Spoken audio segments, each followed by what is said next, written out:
But I'm not gonna lie, I'm actually proud of Matt. I'm proud of him because usually whenever we have someone else with us, I get thrown under the bus a lot. Not a lot of people know that. This thing is making me look like a dickhead. No, he's not a dick. No. The thing is with Matt is that Matt and I throw each other under the bus all the time. Like we find it hilarious. That's kind of like our banter. Yeah, it's your thing. Yeah, but Matt is so authentically himself that whenever other people are around, he's still himself. Like he's still gonna, we still have that banter. But on my end, it's kind of just like I don't be, you know what I mean? Like with me, it's you say you're more cautious. Yeah, I be throwing him under the bus, but the difference between me throwing him under the bus and him throwing me under the bus is I do it in the comfort of like privacy. Yeah. Like if we're just hanging out, I'll get on his ass just for something random. Just for something. I'll be getting him tight. But then when other people are on, I'm like, nah, let's switch the topic. But like with him, he's so himself. Yeah. Like he's himself wherever he goes, no matter what setting it is, which is good. Like he just be throwing me under the bus. Like I remember one time. And before he continues, he used to get tight at me for it. He's like, bro, there was one time I got him so mad. He was like, bro, after this day, I'm never going out with you ever. And you know what's crazy? The story I was gonna bring up wasn't even about that. Oh, really? So it's two separate. If I got two whole separate stories now, because one time, you remember the kickback we went to with Brit. There's another girl named. Yes. So we go there. And it's like a small get together, so it's not like a loud crowd scene. It's more intimate, more people know each other. And this was my first time hanging out with everybody, but they already knew Matt. Like we walk in, and the first thing someone says is Matt, like her cousin or something. I was like, damn. I'm like, oh, this nigga, hood fave or whatever. I didn't know I was in his hood. So like he already has an in. He's already cool with them. And so the night goes on, boom, boom, boom. We're drinking, having a good time. There's an outer section that has a pool table. Niggas was there, chilling, playing pool, smoking, whatever. And Matt sees a girl sitting by herself at the table. He goes up, he's making conversation. I'm kind of standing there awkwardly because he's the only nigga I know there at this point. So I'm like, wasn't Sam there? Yeah, he was also there, but he pulled up after. So I'm kind of just waiting there. Now outside in this pool area, there's 3 women, 1 Sam. I'm like, okay, I need to go out there and balance out the ratio. I don't think he could handle the 3v1. And 3v1 is crazy. Yeah, I go out there and he's literally not talking. Like he's literally just playing pool. I'm like, oh, so he can't handle the 3v1. He can't handle the pressure. So I go out there, I'm a little drunk, so I start feeling social. So I'm talking. Mind you, Sam is not talking at all. So it's just me, literally 3v1. Yeah. I'm like handling 3 different, where y'all from? Oh, y'all go to school? They all work in healthcare. So we were that was like our common denominator. And then I feel like there was a section, I don't think Matt noticed it, but like as I'm talking, I could see, because it's a clear door, I could see Matt still talking to the girl. I feel like there was a section where he looks up, he sees me, the 3 girls out there, he talks a little bit, and then he comes out. When I tell you, the first thing this nigga says, and he's so himself, so he's probably thinking that he's helping me out when he says this. He goes out there, he goes, bro, like, did you tell them about your TikTok? Wait, whoa. That wasn't the first thing that came out my mouth. It took a while for me to get there. What'd you say? Because I was introducing myself to everybody. Okay. And then that's when we were like talking like where they're from or whatever. Okay. And then we got to then it got quiet and we're talking shit. And then I was like, did you like mention about your Oh my gosh, that was as soon as he said that. Gave me, bro, as soon as he said that, I was finished. Cause it's like the type of like people hear TikTok and they're thinking like cringy dances, like brain rot, and like my niche, I guess, on TikTok is not that. So like when they found my TikTok account, they were like, "Oh, okay, it's not like." But off rip, like as a woman, hearing a nigga got TikTok and be posting on TikTok and has like a following on TikTok, it's kind of like, nigga, what are you doing on TikTok? Yeah, and like the one a little bit of a red flag, kind of, where you're kind of like. It's kind of icky. It gave kind of ick. Yeah. Because one of them, she was really engaging in a conversation with me beforehand. And then after she did that, she was kind of just looking at me like... And then I literally said to her, I was like, why is she looking at me like that? And then she goes... And then I was like, you know what look she's giving me? She's giving me, why as a man do you have TikTok? And she was like, you read my mind. I was like, oh my goodness. So that night was done. But that night I feel like you didn't really throw me under the bus, OD. Nah, it was just that one time I said something. Yeah. Because other than that, I was trying to push you onto other people, but you were like, oh, I don't want to. You were, that night, you got me tight because that was the night to be social, and you were very anti-social. You know what it is? We went to a club. No, it was like a bar. club type of thing. I don't even know. Yeah. In mad, it was like when I say flooded with Hispanics. Which is, it's nothing wrong with that, but I feel like them that were there, they're not interested in niggas like that, and even if they are, it's like a fetishization thing, you know, like it's not like a genuine type of like if we're making conversation, we're not talking to get to know each other, it's just like small talk, like I don't know, that night just wasn't my night, but you didn't even really throw me under the bus then, but the most recent time that I was thrown under the bus, it wasn't like hella thrown under the bus. I thought it was funny though as well, because I drew him out for it. It was when, so we were going somewhere with Sarah and them, and Matt, they come at different times. Matt is driving with them, but then another friend of ours, Hazel, lives like near Manhattan-ish. So they came at separate times. Hazel pulls up first. Hazel pulls up with Matt. Matt lets her in because he knows the door code to my apartment. And they come in here, they see me, I'm still like getting ready, and I'm talking to Hazel. He's like, I'm gonna go grab the rest of them because they came separate. He pulls up, all of them come out, and then they all come in my room. It's Esther, Oscar, Sarah, him, Hazel, all in my room. He looks at me, he goes, didn't you wear that fit the last time we went there?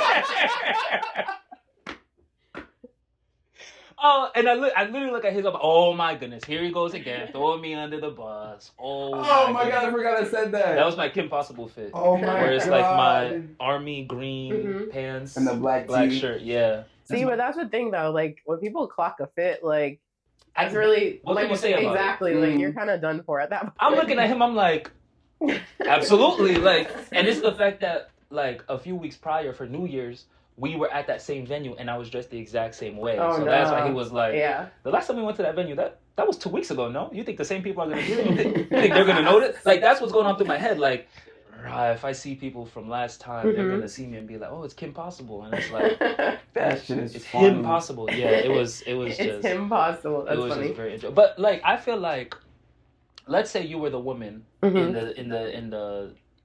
in the scenario where you were outside playing pool, you're chopping it up with a nigga, and then his friend comes out, he's like, yo, did you tell her about TikTok? Like, not even on no like dick catcher, because I'm sure he didn't mean it in a dick catcher. Like he was just mentioning it because I feel like that's just a fun fact to throw out there.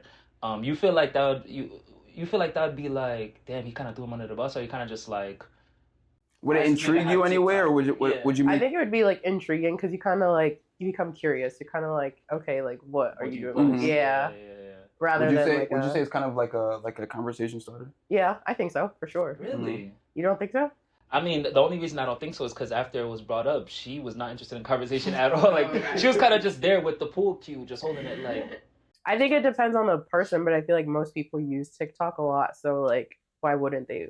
Yeah, curious. Like, in your sense, like, I feel like you might be, I don't know, is it like embarrassing? Like, No. It's not embarrassing because I know the type of content is not, that I post is not cringy. Right. So it's like if a girl wants to pull up like the girls from last night, it was Oscar that told them like I'd be posting on TikTok, and they're like, oh, what you be posting on TikTok? I literally just pulled out my phone, went on my account and gave it to them. Yeah. Like, oh, he's like I'm not like solidified, but it's like, you know, I had a few viral moments and whatnot, and then they were like, oh, you work as a so it's definitely a conversation starter. Like I was just like, I just be posting TikToks of me at work. Then it's, well, where do you work? What do you do? So it's definitely a conversation starter. One of the women out there though that night at the pool, I don't know her name though. What was she wearing? The one in the purple? The thick one. Yes. You see how he just knew? Yeah, her. Put the emphasis on thick. That's like thick one. Yeah, she was. Yeah, she was very, very. Yeah. In a healthy sense. Yeah. She looked very, very. Because we have this thing where it's like when we see a woman, or I don't know if Matt uses it, but whenever I see a woman that looks very well put together, you can tell she takes care of herself. It doesn't matter what size she is, she looks healthy. Okay. Like if a woman is very well put together, you can tell she handles her business. I'd be like, healthy. Like she just looked mad healthy. But with her, it was definitely a conversation starter. She was like, "Oh, you be posting TikToks at work?" She was like, "What do you do?" I was like, well, "I'm a phemotomist," and I think she told me she was like a medical assistant or something like that. So for her, it was definitely a conversation starter. But for the other one, she was kind of just like... She was like, no. She was like, why do you have TikTok? And I'm like, listen, I wish I could tell you. I honestly forgot her name. I mean, it's not like you're shaking your hips on TikTok. True. Yeah. I mean, you have You have your moment. You have, you know. Yeah, that... You showed your ass, you know. That's a time. That's crazy. That's a time I'm working hard to forget. But my memory, unfortunately, is too strong. It remembers that. Shaking hips and tripping out. Yeah, I be tripping. Yeah, I be tripping out. I be doing that shit like when I go live, but I'm not. Random. Would you say tripping out is the male equivalent to twerking? For sure. 100%. Mm-hmm. I be making my shit clap. I'm not gonna lie. Speaking of making it. No. Let me tell you. Go. Actually, before we get to that, hold on. Let's do We gotta get her. We gotta do a intro and introduction. So welcome back, everybody, to the Decent Podcast. It is your host, Matt. And James. And I'm sure you guys heard this lovely voice behind the camera. It is our friend, Brittany. Yeah, do you have anything you go by? I just go by Britty, really. Britty, we got Britty in the house. Up your Instagram. Oh yeah. Britty's Archive. That's my photography page, and my main account is BSkyX. 2 E's. It'll be in it'll be there. I'm looking at her look at this camera, and I'm always going like this, but I'm like, obviously they can't see me. I have to remember. Okay. Yeah, we're gonna put all the socials and everything in the, is it the bio or the description? Description and then down below. Mm-hmm. So Britty's Archive, you said, wait, real quick. Go ahead and say what you, because I have a question about that, but go ahead with what you were going to say before. What was talking about? Tripping out. Oh, so I was live? Yeah. I was live, and I'm sitting right there at the computer. Mm-hmm. Facing that way, yeah. And he's standing right here. And I'm talking to someone I was on live with, and all I hear in the slight background is just... No way. And I'm like, what the fuck is that? I turn around.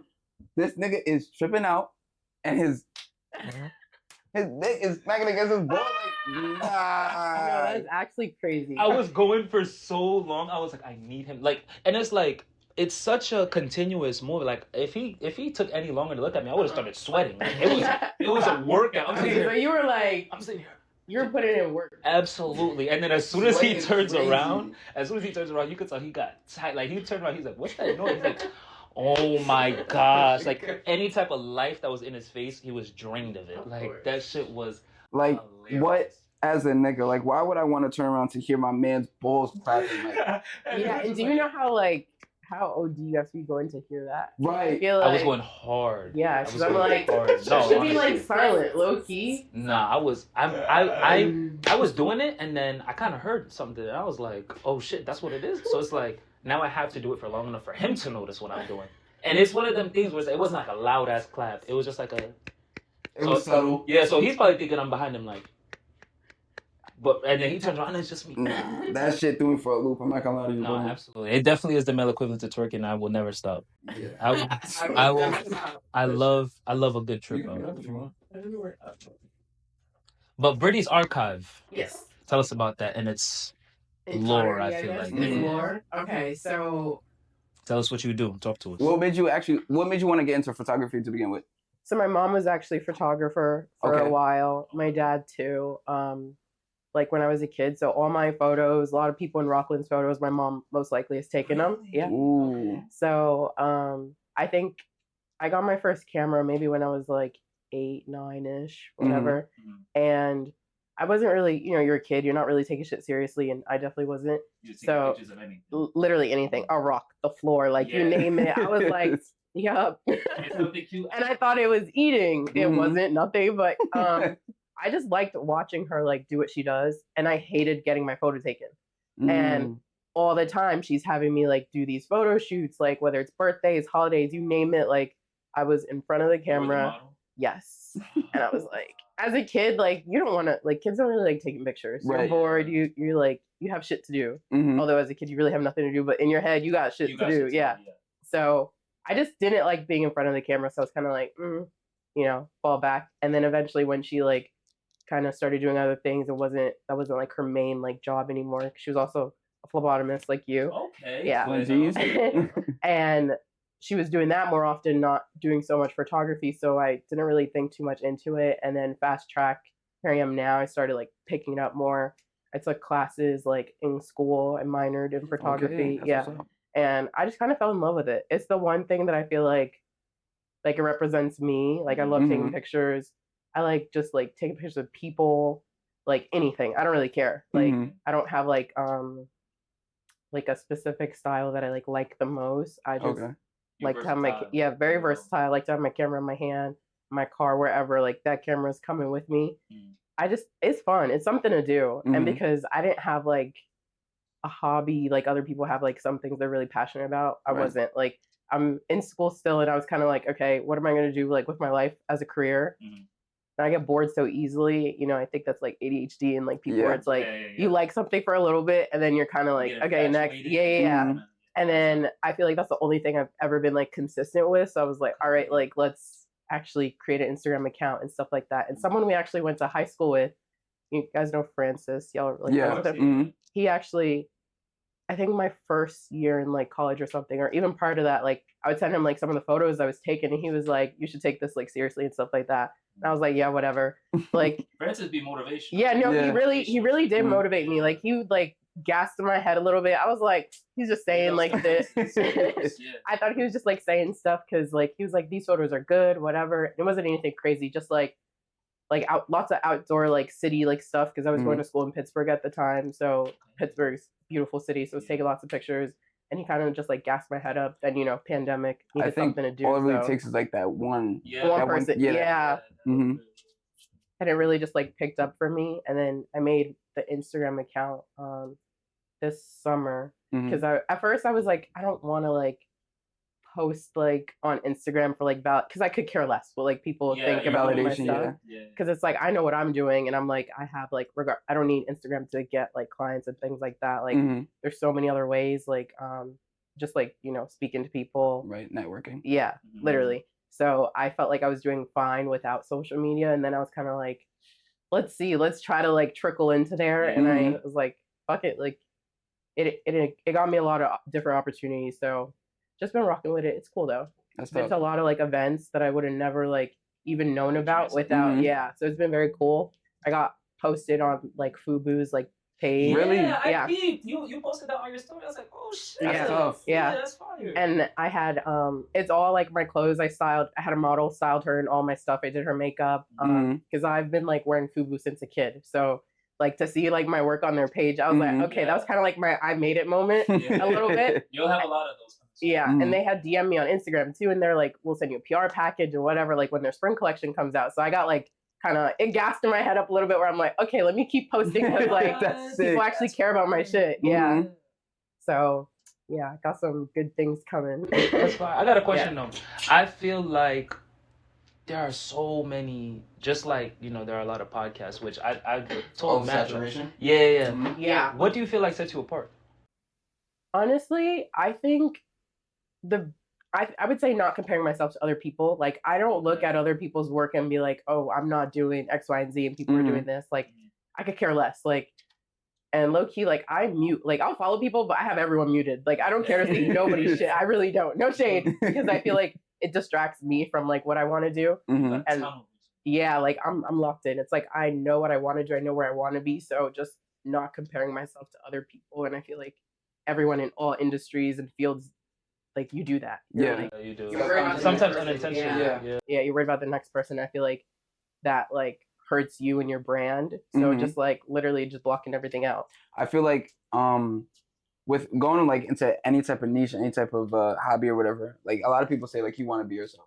Yeah. You need to draw people to your personality instead of trying to fit like everybody else. So it's good that you got that down. And I feel like also just like saying no to lots of projects, because at first, when I first started like posting on Instagram, I felt like I had to say yes to everything. You gotta get your name. That was gonna be one of my questions. Did you consider yourself like a yes man at some point? I would say like when it comes to social media, just because everyone has like a certain like point of view on shit where they like people have their assumptions. Right. So I felt like I had to say yes. I would say yes like for the money. Like that was like my yeah. Like, oh, of course. Money's like, a motivation. I'm like, I'm getting paid. Sure, I'll do it. Right. But then after a while, I'm kind of like, I don't want to post these, and I don't want this to be like a representation of me. So I'm like, I'll take the pictures. I don't post them though. Okay. So yeah, I feel like that's helped me too, because people are kind of like, oh, you don't post anything. Where's your work? And I'm like, I'm getting my money. Don't worry about what I'm posting. Like I only post what I like for real. And no shade to anyone that I've taken pictures of, but like I do love all the pictures I take. But if it's not something that like I don't want my name like attached to, okay. I won't post it. That makes sense. I feel like because my sister also does photography. I feel like I don't the reason why I feel like, or one big reason why I feel like I don't know if I could do that is because like you said, taking a picture of somebody and it's like, you know, it may look good to them or it may not, but it's like I'm not gonna post it. I feel like there's so much pressure to post. Yeah, that is. It's like, and have you ever had like clients like, yo, like I really fuck with these pictures, like, are you gonna post them? Like, yeah, and I let them know, like, my first thing, I think, like how do you go about telling them like that you don't, that you're not feeling like posting it? Like, I don't know. It's hard. How do you say it nicely? Yeah, like question. I always let people know, like, if you want to post something, sure, because a lot of, like, now Instagram has like the collaborations where you can collab with people. Where it shows. Yeah. Oh my god! Like, oh my god! When I tell you, one time I was working with someone and they like wanted me to post it and like do the like collaboration. I'm like, I don't want to do that. Like, I really don't. Like, just because it's like, on your page too. yeah. And I'm like, no, please no. Like, don't make me do that. But it's hard saying no because it's like, I feel like if you don't post them, then people think like, or the client thinks like you didn't really like what you did, so that's why you don't want to post it. But that's not the reason. It's kind of just like, you know, you got to just know what's right for like your brand or your image. Like right now, I feel like for Valentine's Day, lots of people are doing lingerie, lots of like sexy stuff. But like on my account, I have like pictures of kids and like things like that. I'm not gonna post your ass. Yeah, right. And there's like, makes sense. Yeah, no, I think that's just, it doesn't look good. Yeah, it doesn't match. Yeah, it doesn't match properly. It's so with and everything that you've been going through so far, right, in your journey, have you feel like you ran in like what has been like your biggest obstacle or obstacles that you like ran into so far? I would say people want free work. That's number one. Like, people hit you up, they'll tell you exactly what they want. Here you are, think you got like a new client, and they're like, oh, but can you do it for free? And you're like, oh no. And then it's like a whole thing of why they want you to do it for free. People think like posting your stuff is like them like gonna bring you clients, but that's not true. Like, I post a lot of people's shit and I know damn well they're not getting like clients from that, and that's fine. But it's like, I don't expect, like, to me it doesn't make sense. Like, common sense, like, why do you think posting my photo or posting whatever is going to bring me in clients? That's not how it works. Like, it's not. So I just feel like, you know, kind of having to say no to those people is like hard, because like I would love to, I don't like saying no, but it's like I have to, right? Because it's like I need to get paid. Like, it's hard. It's weird too, because it's like, why would you assume I would do it for free? And they're like, or they're like, they try to compare you to someone else, or they're kind of like, oh, this person would do it for free or for cheaper, and I'm like, so go right. And then they complain about whoever, like, it's too much, you know. I'm like, I don't got the time, the energy, and I don't care. Like, I feel like that's also what sets me apart. Some people care too much. I don't. That's when people are like, oh, I'm not gonna book you. Good. Like, I'm gonna get paid regardless. You be easy. Have you found that because obviously I feel like there's this whole general understanding that when you're starting something new, whether it's in or out your comfort zone and it's a service, you find that the people closest to you want free services. Have you found that like to be true? Yeah. Who's you don't have to say names, obviously. Yeah, I won't say names. But like who's like the closest you felt like was like, hey, you know, I have to pay for this, but you know, we're home. Family for sure. It's usually family.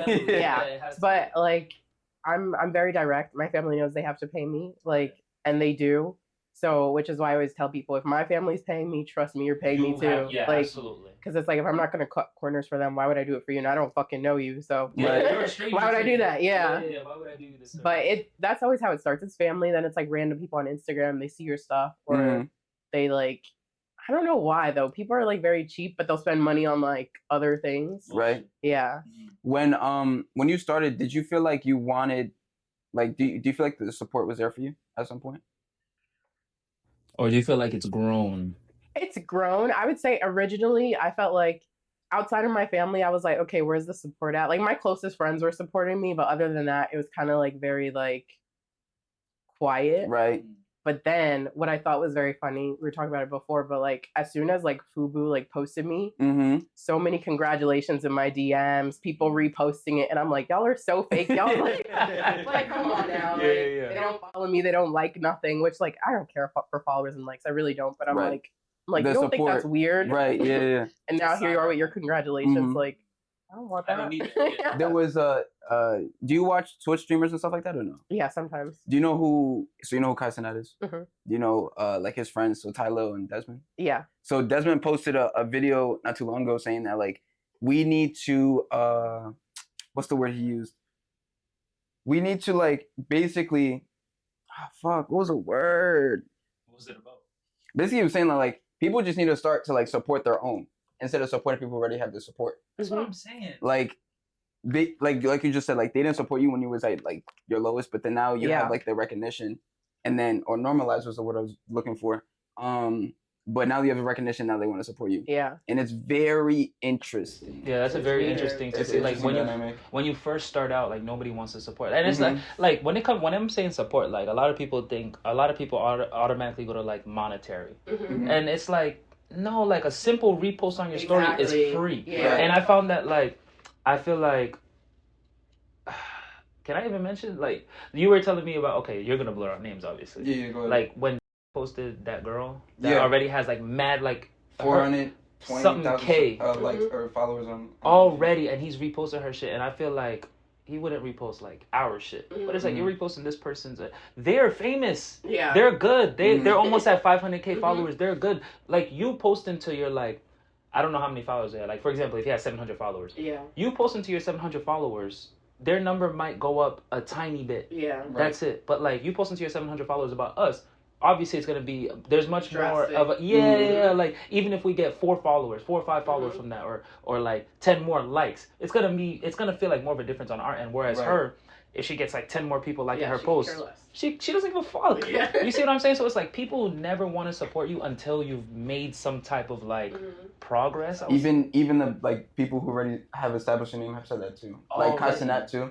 Like he was like he was like, listen, when you're starting, like you are not going to get the support that you want. Yeah. Which is unfortunate. And it kills some people's like motivation because they're like, damn, like if my close friends don't even fuck with my shit, what's to think that like other people would? Which is like, I don't know. I was telling him at one point too, because when he first got into TikTok, I was telling him, I was like, bro, like if I find you funny, a lot of people are going to find you funny. And I just kept wanting to motivate like you to like just be yourself. Aww. Cute, man. That's really cute. I do not. But he's not lying about that. Like it was him that was like, bro, you gotta like actually like post and shit like consistently. And I feel like that's good. You need friends like that in your corner because you have like, I feel like a lot of friends will like support you, but not really. Right. You know what I mean? Like they're not gonna post your shit. They're not gonna. They're like hating low key, but they're like in your face. They're like, oh my god, you're doing so good. But they're hating. Like they hate that you're up. They hate like everything you do just because it's like they're jealous. So from the start until now, do you feel like you noticed anything new about yourself that you like developed over time? I would say confidence, like just in myself and in my work, because it's like photography is one of those things where it's like, because it is so oversaturated, like a lot of photographers do a lot of similar things or very like vastly like different. Everyone edits differently, like where it's like you have a lot of like people who like over edit their photos and stuff like that. So you're like thinking like, when you, I feel like whenever you start anywhere, you're kind of like comparing yourself a little too much. And I feel like that's how I started because I'm like, is the quality good enough? Like, does this look like whatever? And then after a while, I was kind of like, all right, like, I don't even worry about like what other people are posting, if it looks good or not. Cause it's like, I know it looks good. I think it looks good. My clients are happy. So I feel like that growth matters for sure. I was just listening to a podcast on the way here. And one of the people were saying that like, he was watching a video of someone, and they were basically, because he was talking about how like when he first started streaming, when he first started like producing his own stuff, that like he was so lost in like the editing for the same reason where he would compare it to other people. But from what the person said is like, listen, like your work doesn't have to make sense to other people. Like it just only have to make sense to you. You're your own target audience. No, literally. And I feel like when you have that mindset as well, that's usually where you do your best. I feel like, because like with me posting on TikTok thing, like there have been so many times where I'll record something, I'll have an idea, I'll record it, and then I'm watching it back and I think it's funny as shit, but I'm like, I don't know if other people would get it, but I'm like, I'm just gonna post it just because I find it funny. And I found that those videos usually do the best, which is so surprising. So it's like, think of how many people out there that have the same mindset as you, or like they're kind of like you. If you're your own target audience, you're their target audience as well. Or they're your target audience as well, if that makes sense. So it's like, just be put in it. And I wanted to go back to what you said about with the whole oversaturation thing, like when it comes to photographers and podcasts. I feel like when you're just true to yourself, like I remember I was on the phone with him one time on my lunch break, and I was just like, I don't know. There's so many podcasts out there. Like, there's only so much to talk about. Like, what can we say that hasn't already been said before? Right. You know what I mean? But it's like he was explaining to me, like, yeah, but we're our own people. We have our own perspective. We have our own like humor about certain things. Like, that's why I feel like that's what sets you apart.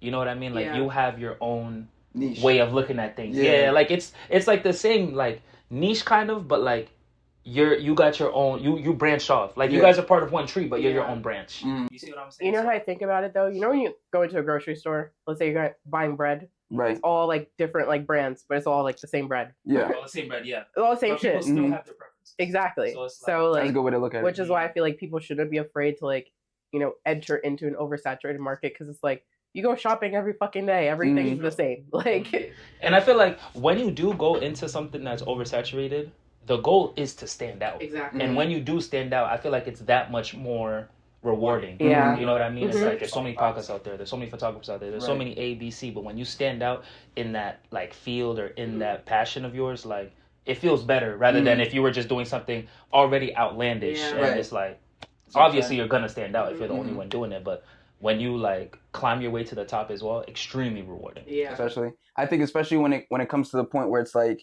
you're doing it for the passion, not for the reward. Yes. Yeah.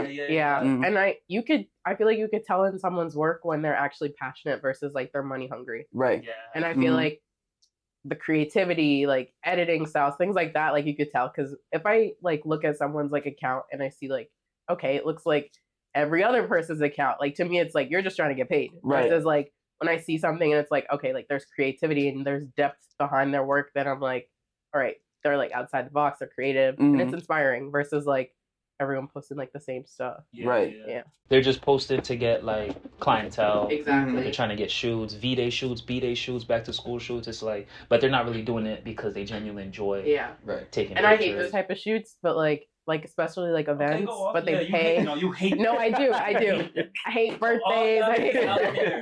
If you're booking for a birthday, I hate it. I hate birthdays. I hate Valentine's Day, Christmas. It's boring. Like I wanna, but that's what people want. Right. But I like to do more fun stuff, which is why I say I don't want to put myself like in a category.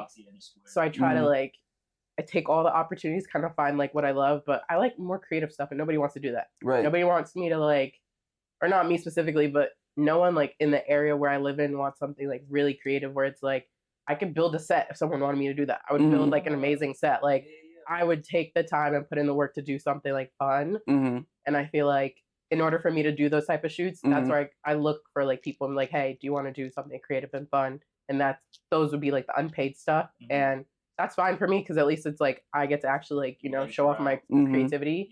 Versus like the paid stuff usually is like the boring stuff. Unfortunately. With that being said, what's your dream shoot? Ooh. I need like scenario. Okay. Like, what would that look like? That's a good question. Ooh, okay. So I got like Mylar paper, which is kind of like this reflective, like sort of like sheet. Okay. I want to build a set with that. Like I've only used it like once in my photos, and it was kind of like on the ground, and it shows kind of makes like a ripple, like water, like effect in like the photos, and it looks really cool. So I kind of want to like do it kind of like, let's say I'm building the set. I would have it like as like the backdrop and on the ground, kind of like everywhere, kind of like they're sort of like boxed in, and it'd be like super like reflective and stuff. And then like to show growth, like this one's actually, I saw someone else do it and I thought it was really cool. They had like moss like on the ground, and they had like someone like pouring like a flower pot, and it's like the person and they're kind of like and I was like, that's creative. Like that's what I want to see. I don't want to see like you sitting on your little chair and for your birthday and stuff. And like I do that. I've done it for myself. I've done it for other people. It's cute, but it's boring. You can get more outside the box. Yeah. In the box, like I'm tired of seeing them photo shoots where We're tired of it. they're like We're tired. it's like they still be looking good. Yeah, like the pictures come out good, but it's like it's the same old, like you know, for their birthdays they be on the ground, like, right? Or the cars, the suburban cars. You know what I'm talking about? Like the fat ass blacked out Suburbans. Everyone's like sitting in the windows, like, come on. I'm over it. I'm over it. Like you could take this on an iPhone. You got a stranger to just pull up. And just, like that's what saturation is. Saturation was everybody's doing the same thing, and when you refuse to be recruited. Yeah. So yeah, like when people say like, "Oh, this is saturated," no, you're just used to seeing the same people. Yeah, that's it. I'm gonna be in there and I'm gonna be different. Yeah. Exactly. You have to see shit from a different perspective, a different point of view. For sure. Same thing when it comes to like grabbing inspiration from another creator. Like people also don't like people do it, but like I feel like in my opinion, like grabbing inspiration isn't just copy and paste. Grabbing inspiration is like taking that idea and turn it into your own. Exactly. You have to make it into your own. Right. And I feel like that's where people kind of fall short because they don't know how to make it into their own. Like, because they're like, oh, I like this. Let me like replicate it, which is fine, but it's like make it different. Because then, like, if you don't, they're kind of looking at you like, okay, you just stole my shit. Yeah, exactly. Plagiarism. Yeah. Oh, I know about plagiarism. You remember some time ago there was some girl on TikTok. Oh my goodness. My God. Bro, this woman, right? So she That's so interesting. Yeah, she's blocked now, of course, but she what happened? So I had I've seen her in my likes, you know, she's never commented, she's never, like you said, like the fake support shit, like, she'd be liking my shit and but she never followed me or anything, like, which is cool. I'm not begging for followers, I don't care. And then, but then one day it hit me, I had two different people, I think you were one of them, 2 different people sent me 2 separate TikToks of hers that were my ideas, like, the wording was the same. I have certain gestures that I make in my videos. It was the exact same. Like I had a bit where I did something, and then I got the tourniquet, and then I wrapped it around my neck like I was choking myself. It's kind of morbid, but anyways. She did the same exact movement.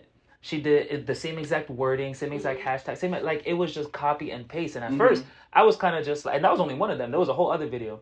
At first, I was kind of just like, this is interesting that 2 different people sent me this at the same time. And then, but one of the people, she commented under her, like, she commented on her video, she tagged me and been like, yo, like, is this? And then it got to a point where I got people commenting under my shit saying like, you're copying her? Yeah, like saying like, oh, I seen some other girl do this. And I was like, check the timestamps. She posted 2 weeks after me. Like, that's all I gotta say. But someone had tagged me under one of her videos, was like, oh, this you? And I was like, LMFAO, like, you're like the 2nd or 3rd person now to have sent me one of her videos. And then the creator came at me sideways. She was like, oh, it's the internet, like people could post what they want, and I was just like, yeah, I get that, but it's like I've seen you in my likes, like I've seen, like I know I be posted, and you're just blatantly taking my ideas, my actions, all of that, and then at some point she called me like dirt neck or something. She was like, you can't be mad because it's the internet. I was like, listen, do your thing. I ain't mad at you. Get your coin. Give some credit at least. At least. That's what people do on TikTok. Like if they do dances and stuff like that, dance credit. And I've taken some ideas and I've made them my own, and I always tag the original that I got it from, always. And I have receipts for everything. And then she ended up calling me dirt neck or whatever, and I was just like, okay, like. I was like, how you gonna steal my ideas and be mad that I'm calling you out on it? And now you're a dirt neck. That's what I said. And then after, like, she made a whole other video, and then the caption was like something about like dirt neck. And what I found was that the videos that she would copy were her most like viral videos. Like she was getting hundreds of thousands of likes. Like there was one video, she copied it word for word, gesture for gesture, and it got more likes than mine. But it was posted a few days after mine. And I was just like, okay, like I'm not mad at it. Yeah, I'm not mad at it. So I was like, you know what? Just because she called me a dirt neck, I'm gonna block her now. Let's see what happens. I log into a different TikTok because I have 2 TikTok accounts. I log into my other TikTok account. I go on her page. Like this was some time after I blocked her. She's ran out of inspiration. Now she's doing spend a day with me. Get ready with me as I go on my shift as a phlebotomist. I'm like, you just ran out. Like now you're just exposing yourself. Like I blocked you, and it's very clear that she no longer has access to me because now she's doing get ready with me, spend a day with me and all that. And so that was one end of the spectrum. There's another girl, she's like, she's not taking my ideas, but like she's followed me, commented on my videos, liked my shit. She always gives me credit. And she doesn't copy my shit word for word. She doesn't copy like, she takes what I post, so like she'll take the sounds that I post and do like a different scenario. And I'm like, this is funny. I repost her shit, she reposts mine, she commented. Like it's like nice back and forth, and she's hella cool. So it's hella different with her as compared to just stealing my shit, not giving me credit, only liking my shit. She doesn't comment. She never commented. She never followed me, nothing like that. And she gonna call me dirt neck. But like what? No, that crazy. Ever since I blocked her though, she ran out of inspiration. I'm hoping other people noticed it as well though. Yeah, that's insane. I'm praying people did. Also, there's nothing wrong with Get Ready With Me. I love a good Get Ready With Me. There's nothing wrong with it. There's absolutely everything wrong with a Get Ready With Me. We don't want to see your Get Ready With Me. We don't want to see your photo shoot. We don't want to see you get up out of bed. We're just not every post scene. Like all jokes. Literally, like a few months after I blocked her, I checked, and ever since I blocked her, she's posted 2 videos, and they were both get ready with me, and I was just like, damn, like this is embarrassing, just a little bit, like this is like it's you know. Proves your point. Yeah, literally. I was just like, okay, so now I'm looking at my TikTok comments and everybody. I'm like, now y'all see, like she was stealing ideas, and now she ran out of inspiration because she no longer has access to me. But yeah, that plagiarism shit, like literally, it's not. I feel like it's not hard to like see something, have an idea, like get inspired from it, and then make it your own. Because that's all I've been doing when it comes to TikTok, and it's a bit challenging, but it's hella rewarding. Hella rewarding, I would say. Would you say there was ever a point in time where you like felt like you plateaued? I would say it depends on the season. Okay. Like, I think the spring, summertime is like my best season because it's like everyone's active and stuff. Active, people are more outside, and like outdoor shoots for me are a lot of fun. Even though it'd be hot as hell, like I like it. Baking. Yeah, like especially like the family like content and stuff that I get. It's always so much fun because it's like it's cute. Like at first I was like, I hate like family shit, but like it kind of healed me in the sense because it's like when you come from like a broken family and you see like real love, like I'd be sitting there like, okay, this is cute. Like, yeah. I try not to cry because it's so like it's cute, like it's real, yeah. So I think that's also what drives me too, because it's like it's beautiful, like, and it's rewarding. Like this one lady, I took photos of her kids and her and her husband, like family photo, and she was like, if it wasn't for you, we wouldn't have any nice photos. So I was like, dang. Yeah, she texted me that. I like screenshot. I saved it and everything. I was like, I love that. That was so nice. That's where the passion comes in. I was gonna ask, like, along with that question, like, how did you deal with, like, how did you bounce back from that plateau? And I'm guessing it's just getting inspired from like the feedback you receive. Yeah, from, feedback's so important because like without it, like you don't know what you need to improve on. Right. And also, I will say, like a lot of people like in photography show me mad love. Like my DMs are flooded with like amazing photographers who are always so supportive to me. Like they invite me to like lots of shows, they invite me to like take pictures at their events, and they're all just so like amazing. And like it really like helped me build a following because I started with like 0 to like 400, right? And it's like it was crazy because I think I was like stuck at like 100 followers, and then which like again I don't really care for that, but it was like after like doing 2 events and then not even like that. I think it was really FUBU. Like it was like 100 to like 400 and like not even like a couple of like within a week or something. Yeah, it was insane. Yeah. I was like, okay. That's what's up though, because I also heard it's very hard to grow on Instagram too. It is. It is. Yeah. It's impossible. So which is also why I feel like I don't really care to post on Instagram, but I'm trying to because it's like consistency is what helps you build. Right. But yeah, so it was crazy to see that because I'm like, people don't really use Instagram as much as they use like other socials. Right. At least I don't think they do. Yeah. A follow on Instagram is worth so much more than a follow on TikTok. Yeah. TikTok is very easy. Yeah, TikTok it's hella easy. But Instagram is hard. Like I'll follow someone on TikTok easily, and then I'll go on their Instagram and I'm like, it's the same person, but it's different. Like when my number of following goes up 1 on TikTok, who cares? It's you know, brush it just off the shoulder. But when I see my following number goes up on Instagram, it's a big deal to me. Yeah. I'm like, this looks bad. I feel like my whole ratio is off at that point, so I just can't do it. Like Instagram definitely has a lot more pull, a lot more weight. So. Would you say your page was growing exponentially at that point? I mean, within a week though. It was like within a week. Like it was kind of crazy. I was surprised because I was like, I was like, at first I was like, did I do something? But like I didn't, because I know you could like promote, like pay to promote your stuff. But I'm like, I'm not doing that for Instagram. Yeah, no. I'm like, if you don't see my stuff, you don't see it. But it'll find you. Exactly. I think what helps is also just like reposting on like my like main Instagram, like all my stuff, like just because it's like you have to be your biggest supporter. I am. I like all the time. I take like my cards with me everywhere. I'm like, you're a photographer, here you go. Like, and if I feel like someone's not a good fit for me, I always recommend someone else. And I feel like that's also what helps. Yeah. Because I'm not a hater. Yeah. I'm not. What is there to hate on? Like, especially like there's times I really don't want to work with people. Certain specific people. So I'm like, I got someone for you. I'm like, let me refer you. Yeah. Exactly. Because I feel like if someone could do something that number one I can't or I don't want to, why would I try and gatekeep and like right. I don't care. It's a person and it might help out the next person. So that's true. You don't want to force anything. Yeah. Always gotta show love. That's true. Absolutely. Yeah. It just shows that the photography community is where it's at.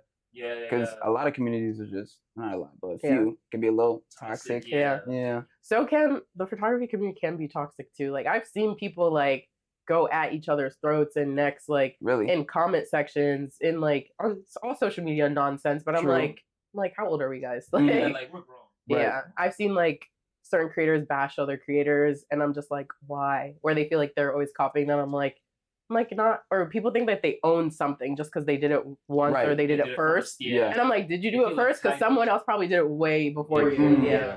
I don't like that shit. That's the way I think see it it's as weird. well. That's the way I see it as well. It's like every idea that you've had, I feel like it's been done before. Stems from something. Yeah, it stems from something. So you can't ever like try to gatekeep or like, I did it first. Like that entitlement, it's dead. It's like, who do you think you are? Right. Like, who do you actually think? Like, bro, we're adults, bro. Like, Mhm. you try to gatekeep your work and I did it first. Yeah. Okay, somebody probably did it before you. Like, Exactly. Photography's been around for too long, so it's not Exactly. Yeah, like yeah. a lot of the new trends right now, these have been around for like years. Like so which is so Recycled. crazy. Yeah, Yeah. recycled. Like the spotlight trend you see now that everyone's doing where they have like the, I don't know the best way to explain it. It's literally like a spotlight and the person's like kind of standing there. It's like a silhouette. yeah, basically. Like that's been done. Yeah. And now people are trying to be like, oh, like I started this. Please. you did not. You didn't start nothing. Like Right. people have been doing this. And I feel like people forget how long you know, the planet's just even been here. Mhm. Yeah. How long people have been here, and you don't think people have been like doing this stuff Right, before. exactly. It's crazy. Mm-hmm. Absolutely insane. Now it's just all being brought Exactly. to light again. Exactly, because there's social media. But yeah, do you have any more questions? No, I say we get into the next segment. The next segment. So we're actually gonna play. Damn, we can't even call this an icebreaker Yeah, no more. Yeah, the ice. The ice is melted. It's been sunk. So we are going to play Decodables. Mm-hmm. I was thinking about This is actually my first time playing this. It is. Yeah, I've never played either. Oh, this is hard. I was thinking, right? Since this is just my idea, and Okay. you guys let me know, right? Since you two know each other very well, Okay. right? And I would say you're a smart person, and I would say you're also very smart. I might be a little slow. I'm gonna be the quiz master. Okay. Okay. And I'm gonna sit there, and you're gonna sit here. Okay.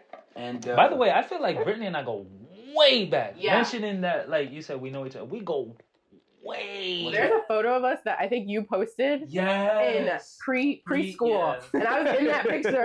I need to find that. I swear, I think my mom has like the physical copy of it. I Yeah. need to find that picture. Me Absolutely. and James' lore goes crazy. He doesn't remember some of the stuff that like he's told me when we were kids, but our lore I is bet crazy. it was probably something crazy. Wait, so you also went to well? No, Huh? I went to where'd I go? Where did I go to school?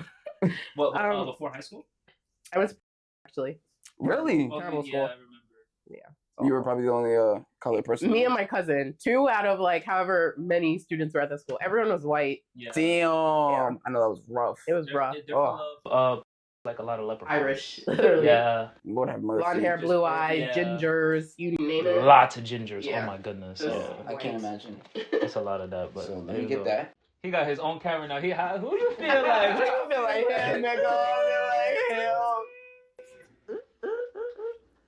Let's get Hey, it. This is lucky good. We're represented. Absolutely. Mhm. Oh, this is actually perfect. Okay, let's get it. So now we're getting to the segment. It's different from usual. We don't really do games like that. I mean, we did a game last episode. We did guess the acronym. acronyms because he wants to be a dickhead. So That y'all gotta watch that episode. The background of how you got the idea to play that game is hilarious. yeah, it was stupid. But anyways, we're doing decodables. So I'm nervous. you ever heard about decodables? You know what No. it is? So basically, it's like riddles but on a card. Okay. It gives you like a picture, and you gotta guess what the meaning is. So there's different levels. There's green, Mm-hmm. red, and yellow. Red is the hardest, yellow is the medium, and green is the easiest. So we're gonna start off with green. I'm not gonna lie. What's up? I have a pretty high IQ, and I feel like this is gonna expose how stupid I am. No, this is gonna expose how dumb I am. I'm I gonna be swear. like, Have you guys taken an IQ test before? yeah. What's your score? I don't remember. Oh shit, mine's 124. Up there. Damn. I need to take one. I feel like mine is gonna lowsies. I'm guessing like 8. It's probably higher than you think. I feel Yeah. like most people are. No, I smarter feel than like they are. but like IQ's like, IQ doesn't correlate to school scores. So Yeah. keep that in mind. and that's the problem. Like I feel like I'm more so like it's book more like smart. problem solving. And I don't think I'm very like my critical thinking is just not there. I'm not gonna Yeah. lie. You No, think so? No, genuinely, my critical. I need to. It probably is there. It's hard to think outside the box for me. So I feel like this game is definitely gonna expose that. Well, we're gonna see right now. So this is the first one. Did we do a timer? You know what we'll do actually? We'll do first person to raise their hand because we don't got no buttons. Yeah. So, all right, ready? And there's hints if you want to hit. Oh, what is it? X marks the spot. Boom. Wait, I knew Take that. It You gotta say. You gotta raise your hand. Okay. All right, Oh, ready? and if we don't know, then you give the hint. Yeah, there's hints. Okay, let's see. And then at the end, we'll see who has the most cards. Oh, I'm We'll scared. do. So there's 3 sections. We'll do 5. 5. I would say do 3 of the easy ones 3? just to get our feet wet. Got you. Or we'll do 4 just to make it even. What? Pickle. Pinkle. Pinnacle? What? Hint. Hint? You want a hint? What? Yeah. Separate the words. Pink knuckle. Separate the words. There's 2 eyes. Pinnacle. I said that. Oh, damn. Is there another hint on there? Or is that it? Yeah, there's a passage under it. I'll read it. Okay. Yeah. It says, speaking of pickles, the Department of Agriculture estimates the average of Americans eat 8.5 pounds of pickles in a year. This is a random fun fact. I guess. Or what? Well, pickles is one of them. Mm. 10, 9, Pink pickle. 8, 7, 6, 5, Yeah. 4, You might as well go to 0. and a pickle. What's the answer? I would have never guessed I that. would have never That's guessed. why it says I'm like separate the looking at it, I'm words. like- Duh. Yeah, but even when you... Wait. In a oh! pickle. Because in I started is getting- inside.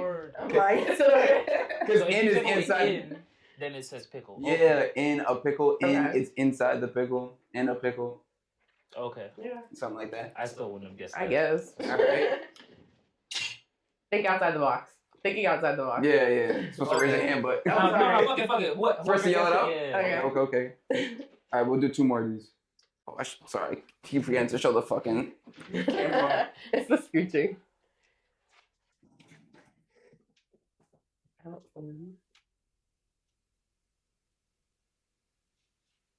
Oh, out on a limb. There you go. Out on a limb. Yeah. Bingo.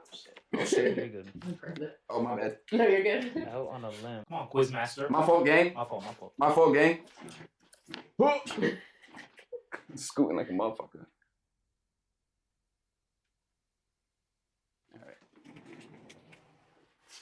Hide and seek. Damn, quick. I'm looking at like Sahidi. Sahidi. Wait, what does it look like? Damn, how'd you get that?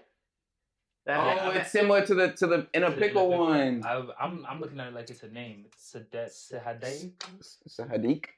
What is that? 2-2? We both got 2 cards. It is 2-2. I might be dyslexic because to me I was like. I'm not. Dyslexia might help you in this game. Yeah, it might. Sahidik. All right, ready? This is the next one. Let's see.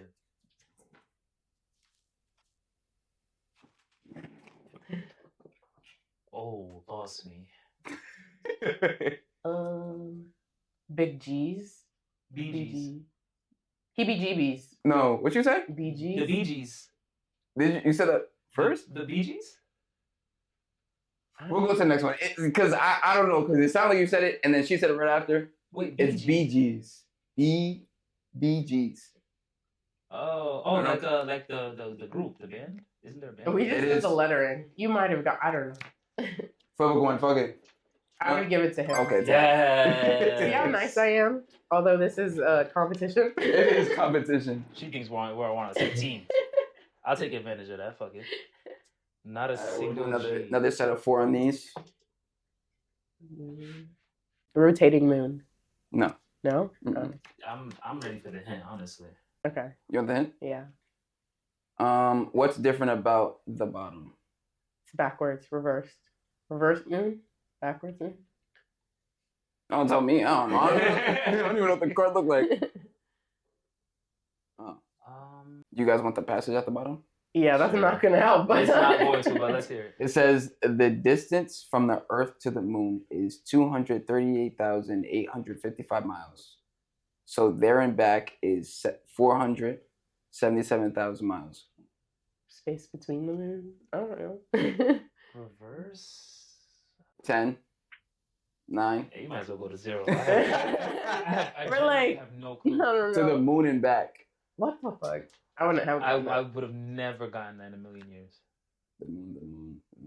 Oh, 2. 2 moons. 2 to the moon. Oh, and then back. backwards. Okay. You guys are slow. I I what would the not fuck? have Okay. I would Should've not light have work. gotten that ever. We should put Matt in the chair. Let's see if he would actually get that. No, we actually should. Like, Maybe next time.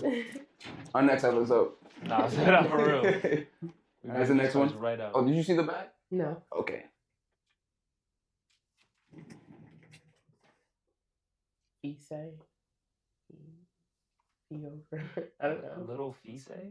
Little fee, big say? Alright, what's the. Over say. I'm ready for the hint, yeah. I'm scared. Where is Fee? On top. Over say. On. Fiance. Thank you! Oh my gosh. Again, I would have never got that because That he said, was- "Where is Fee?" And I was like, I still don't get it. Over You said on say or on top. Yeah, gosh. as soon as you said on say, I Dang. was like, you're yeah, getting you it. didn't want to give her too much. I heard on say and I was like, okay. Damn. Ready? Soft. Yeah, what is the hint? God damn. Smaller than small. Little. Short. Keep naming Smaller them. than small? Yeah. Mini. Keep going. Tiny. Keep going. Microsoft? Keep going. Microsoft. There you go. Yes! Okay. Oh my gosh. Okay, it's time to catch up a little bit. What's I'm the behind. what's the I'm score? here What's the too. score? Two, like 4, Oh, this is 5. So this would be God damn, the last one. Oh My Brit, you gotta- gosh. I told y'all this. You gotta catch up. You know what we should do as like a final score type of thing? What's up? The green ones are worth 1 point. Ooh. The yellow ones are worth 2, and then the red ones are worth 3. Oh shit, this battery's about to die. This is the last card for medium. Dude. Scared. And boom. 60s. The 60s. Damn. Close. I 0 guess. to 60. Boom. What Period. does that Oh, even she mean? got When it. you're driving, how the car goes 0 to 60, like, you know, like car niggas. Mm-hmm. Yeah, like that's a thing that. Yeah. Yeah. Really? Or like, you know, when people like someone gets mad real quick, I got 0 to 60 real quick. I've never heard of that. Okay, before. Well, maybe just I've heard Drake 0 to reference 0, 100. yeah, 0 to 100, but 0 to but 60. car thing is the cars is 0 to 60 because it's Yeah. how fast your your odometer or whatever. goes to 60, whatever. Yeah, there you go. I- The speedometer. Yeah, I there would you have go. never guessed that in a million years. Hey, Get on your car shit, yo. Come on. get now. on your Zoom. Get on your 0 to 60. Oh my god. We'll do You'll the math have some afterwards. catching up. Yeah. Yeah, we'll figure it out. Cause she needs something to catch up. Yo. Level, Yeah, I level need to the catch playing up. ground. It's for sure not leveled. Let's see. This is your opportunity. Ready? Lock it in. Let's see. Boom. Oof, oof. Oh, this is tough. Tree? Oh my goodness. Dog tree. Oh, Dog tree. Climbing Dog- up the wrong tree. Oh, Wolf tree. Barking up the wrong tree. There you go. Damn. What did I say? Woofing? He said Climbing? Climbing. Oh my gosh. That's what I'm saying. You gotta be careful when it comes to saying Yeah, shit I out gotta, loud. yeah. Like, you know, what's that shit called? There's a game where like it's a bunch of gibberish Mhm. on one side and you have to guess what the saying is behind it. Oh yeah. Whenever we did, like when we would do that stuff at house, the game nights and shit like that, I'd always listen for other people. And that's how I get the You're answer. sneaky like that. Yeah, they're like, how does he get it? I'm cheating. Little do they know. You they gotta be quick. exposed- Yeah, they exposed Absolutely. themselves. All right, let's get to it. Oh wow, this one's very young. What? Semicolon. Okay, OS. Oh, I already know it. You do? What is it? Colonoscopy. There you go. Oh, what the heck? Oh, you're All right. I heard was colon, and I was like, I don't even know what I said. I seen colon, and Yeah. I seen us, and I'm like, I Command know plus Command C. C on the Mhm. computer means to copy. Dang. Colonoscopy. That was good. Yeah, Mhm. this was You this did was your tough. big one. How are we getting these and not the yellow Yeah. ones? The yellow ones are tough. What the hell? Maybe you're just too smart for the yellow ones. Maybe. No, the red ones are. I didn't get a single yellow one. Oh, wait, I did. I got one. You got some. Yeah. You know what I mean? Sounds better than others. Damn, that barking up the wrong tree. Damn. You fucking Yeah. sold on that Yeah, bitch, yo. Sold hard. Ready? It was bad. Yeah. All right. Search and search. Oh. All right, what's the hint? Yeah, hit it. Where are the words placed? One's on top, one's at the bottom. Okay, surgeon. Sea urchin. Nope. No. Sea urchin. My fingers in Oh there. my gosh. Searching high and low. Let's go. James. There's no way. James. Wait. No. Wait, let me see. Let's How? go. What is that? Okay. I'll give her that. I'll give her that. This nigga, yo, you selling your that shit, yo. is hard. I would have never guessed that in a million years. Let's go. That one was challenging. Search high and low. Yeah, I would. You're fucking selling your shit, I'm bro. thinking top to bottom. Like when you're looking for something, you. Yeah, no, that. Yeah, you. Did that. That was 2, right? Yeah. Yeah. That's way 2 more. Ready?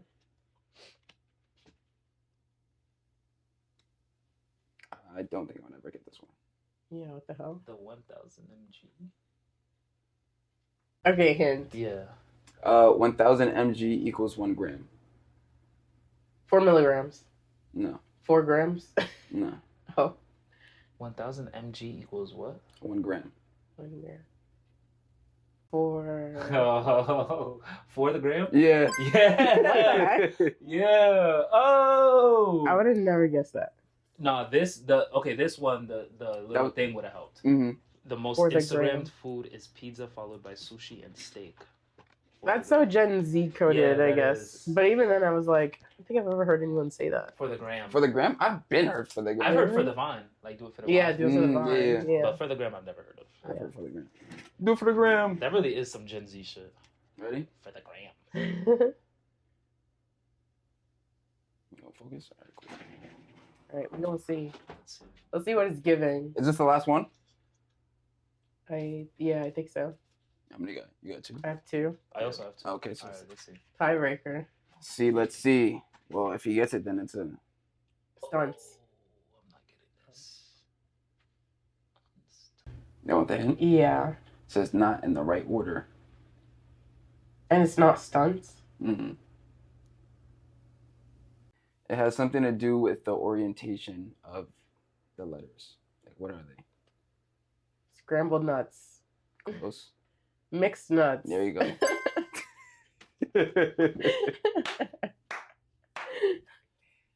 Nigga. Yeah, no. Okay, I think the red should be 5 points.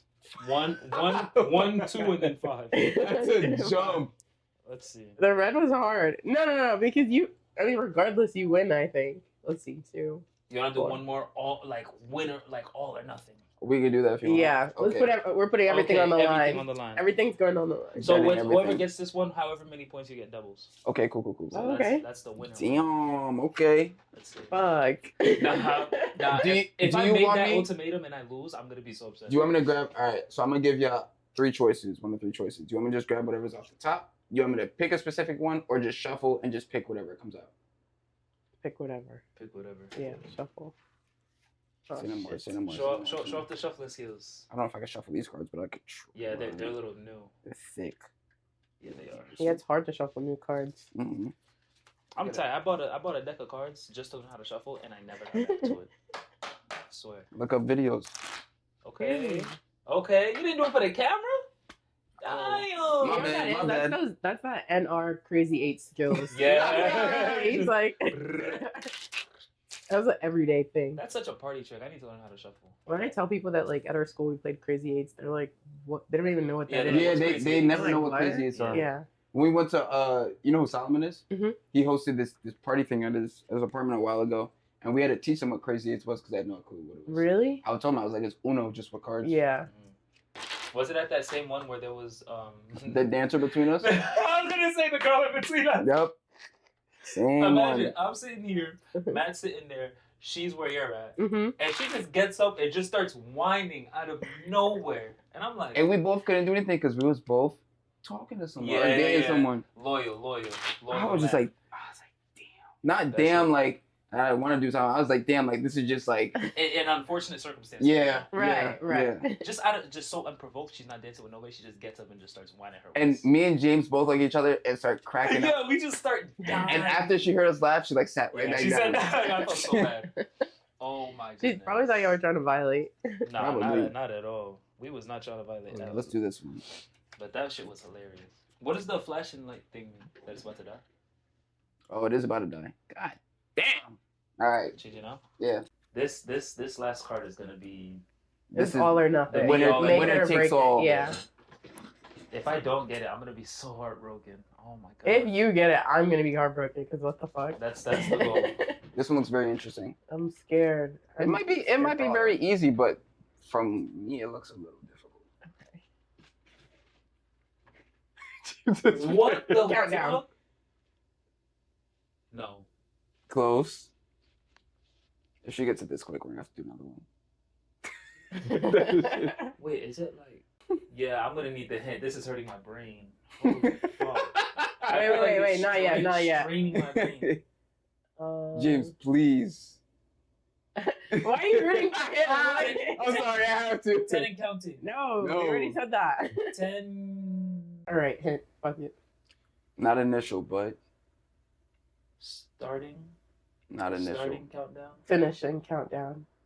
Ending countdown. You're close. Keep Oh going. my gosh, ending. Not initial. Listen to what she's saying, James. Not initial. She was saying other things besides initial. Beginning countdown. No, not initial. Is it the opposite of initial? Yes. Ending, finishing, Last. final countdown. There you go. The fuck is a final countdown? Are you dumb? What the fuck? What does that mean? You never heard of final Let's go, countdown let's before? go. The final countdown? What's the final countdown? Is there something I'm missing? It's the final. You never heard that? It's the final. the final countdown. That's talking about the song. I'm like, But that's one. The final countdown. Wait. Oh, and then the thing under that wouldn't have helped at all. Yeah. Bro. Let's go. James. The hint, Yes. the hint should have alluded to it being a song. If I knew it was a song, maybe. No, but that's an actual saying. Like these are. For Yeah, songs, it's I'm a pretty saying. People say the final countdown. Yeah. Did I get it too fast? Are we doing another one? Sure. Nah, Alright. I'll give it to you. Yeah, let's, Oh let's my go. gosh. Alright, And so I'm, you and I'm the lose, one that I gave the win. ultimatum. Nah, I'm upset. So how many cards do you have, James? Just count them. 2 green, 3 Okay. yellow, 2 red. Only 2 red. Damn, I'm ass. I got 2 green, 1 yellow, 4 reds. Okay. Damn. So even if that wasn't the Regardless, be-all, I think end-all- she would've Yeah, I spanked think she you. would have won. The reds are. Let's go. Let's go. That's heartbreaking. That's good. Yeah, no, that was fire. That means Thank you, thank you. the very next time we have a guest or the very next time we play this, I better be. You better on top of tee my up. game. I'm literally gonna go buy this game. Yeah, They no, should that was- sponsor. that was Hold fun, that the was thing fun. up. Oh, they have an Yeah, they adult do. only one too. You have it? Fuck it. What? Okay. Okay. All right. Give a few, give a few, Yeah, give a few, give a few. yeah. There's the bonus edition. There you go. There you Let's go. see it. And they got it in black as well. Wow, this one is rip easy. This one's also really Oh, I'm easy alright. as well. Yeah, don't even do the green. Okay. Are they all green? No. There's yellow and red. Foreskin, was that the first Yeah, one? yeah, I see that too. I just see skin 4 times. I'm like, yeah, that's easy. What the fuck is this? Dang, we can't do none of the greens? They're mean, the green is super easy. easy. Okay. I bet. Now we can do it. We because could do that. Fire it but off. Yeah. Go ahead. Just, yeah, Foreskin. Boom. Easily. We don't need it. Blue balls. Damn. All I see was a color I blue. didn't even get to I see didn't it even see yet. the word. Bisexual. Damn. Can I see Can the you cards hold my first? fault. No, because I'm sorry. He's not even holding up. I already know what that is. foreplay. Wait, Foreplay. yeah. Yeah, the greens are too easy. What is this one? Let's see.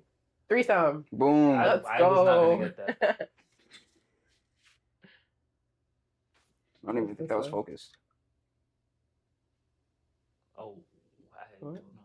Oh, I don't even know. Bitch face. Snoozing. That's Snoozing close. face? That's a part of it. Oh, resting bitch face. Oh, There you go. yeah. Oh, the Z's. RBF. Yeah. Yeah. Yeah.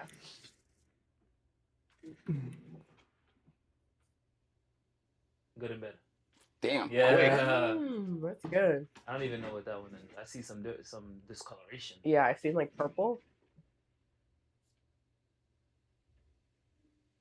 Oh, wheat brownies. Damn.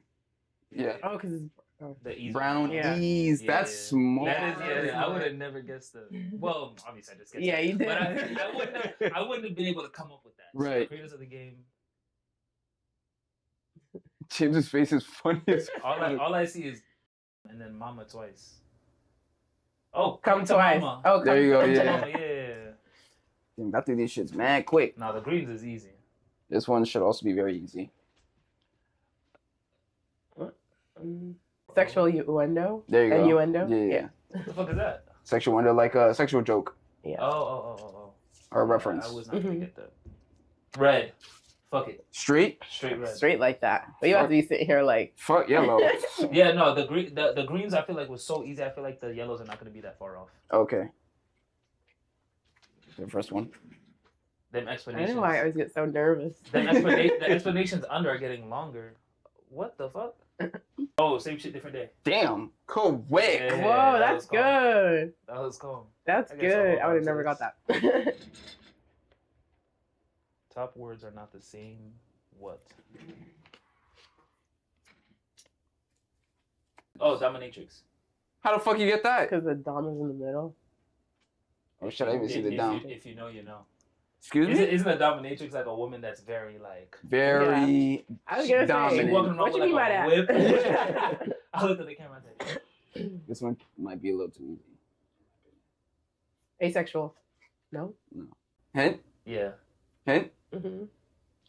Ways to say remove. And if I read the passage, it will give it away. Please do. No, like the word is in there. So I Oh, can't say. okay. Actually, I'll just Can you skip it. Yeah, skip Yeah, the word.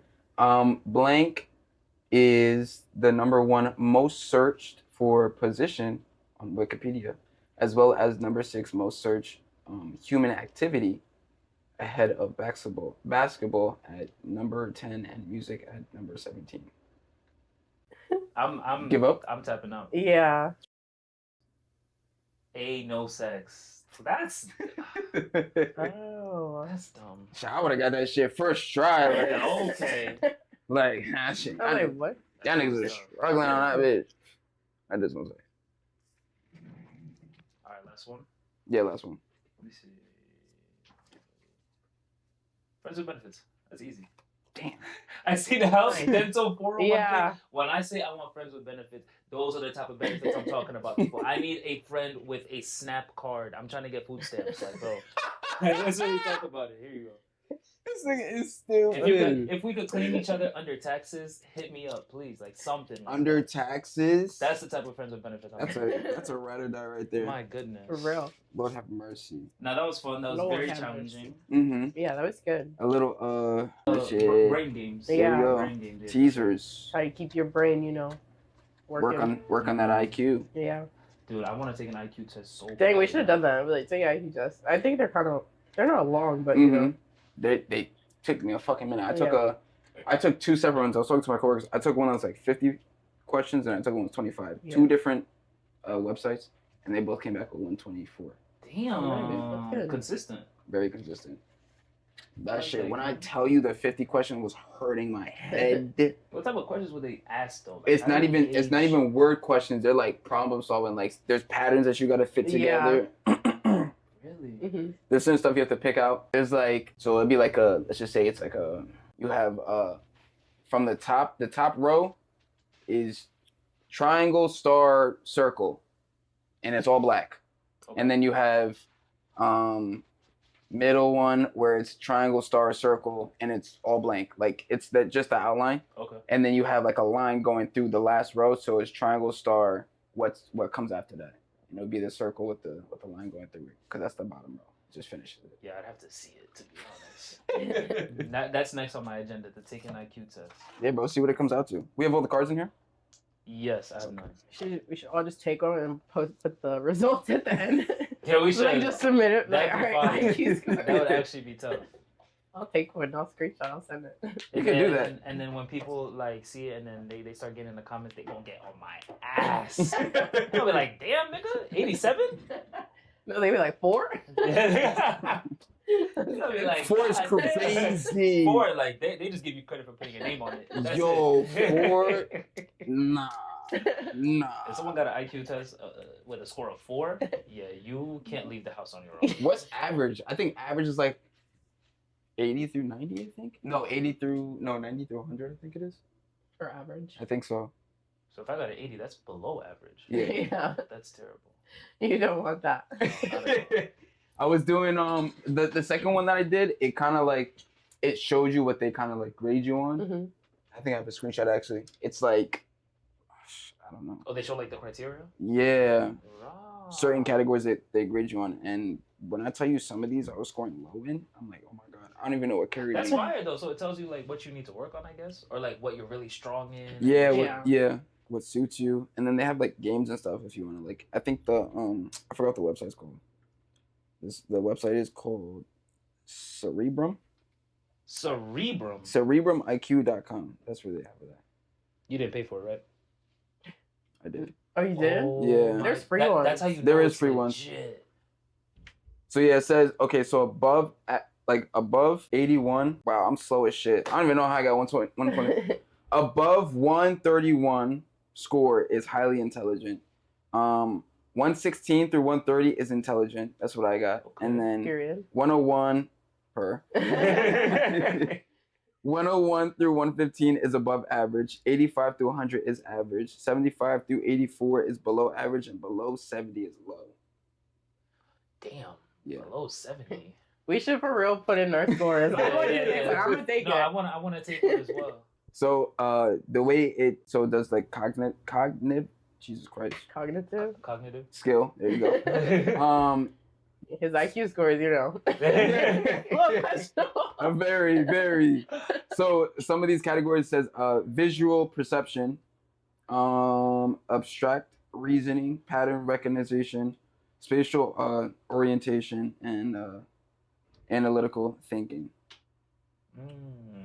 So my most high scored one was pattern recognition. That one I got intelligent. The other ones are like an average. So that one carried you basically. up I got 72 on that one. Out of what? Shit, I don't fucking know. It doesn't say like between. I'm pretty sure if you go through like the specifics, it'll tell you. But I gotta take an IQ twist. Twist. I can't even IQ Yeah, twist. IQ 4. Okay. Yeah, it's already. He gonna take the IQ test. The IQ twist. Twist. Oh my goodness! Yeah, I can't even bounce back from that one. That's where I got mine from. Yeah, you could do it too. I think it's like you gotta. So you take the test for free, and then afterwards it asks for your email, and then you have to pay to get your results. Damn. Yeah. Well, it's like a subscription, so you can like still do stuff on there, but like I just paid just to get my results, and then I just canceled after that. It's cheap. I don't think it's that expensive. I remember how much it was. I'm about to pay for that shit. Yeah, you don't got. Yeah, might as well. Yeah, but yeah, that was that. Let's put it in our. I'm excited to see yours. I want to see mine too. I want to see yours. I want to see mine as well. I've never taken an IQ test. I've seen And I said it right that time. Twist. Clock it. The twist. No, now I gotta start using twist. Hey, how'd you do on that twist? They're like, "Are you okay?" Twist, just tongue twister. I'm thinking of quest and I don't know. That was just combining words. Quest and there's test. no bouncing back from that one. I think it's pretty valid. Fuck, I'm looking for something. I don't think I can find it. I don't think I saved it. Basically, we're saying like people who tend to be late tend to be, I think like most creative or something like that. Tend to be late. Yeah.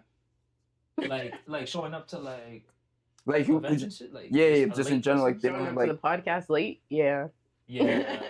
But technically though, I was in traffic. Technically, if y'all both pulled up at the same time, that's not really that late. Oh yeah. And I was already here, so I was fine if y'all. Yeah, you had me wait in the car in the cold and shit. You know? Well, you had me waiting too. Yo, right, like oh man. When you think about it, I was the one that's late because yeah, when y'all pulled up, I was not ready. I don't think anything beats me. I've been late to my own birthday party a few times. And it's at my crib. Valid. It's at my your crib. Yeah. Valid. Yeah. You're interesting. Your own birthday party. Yo. It's at your crib. I've been getting calls and my mom's like, "Where are you at? Like, there's people here waiting for you." I'm like, "I'll be there soon." I'm on my way. Yeah. It's interesting.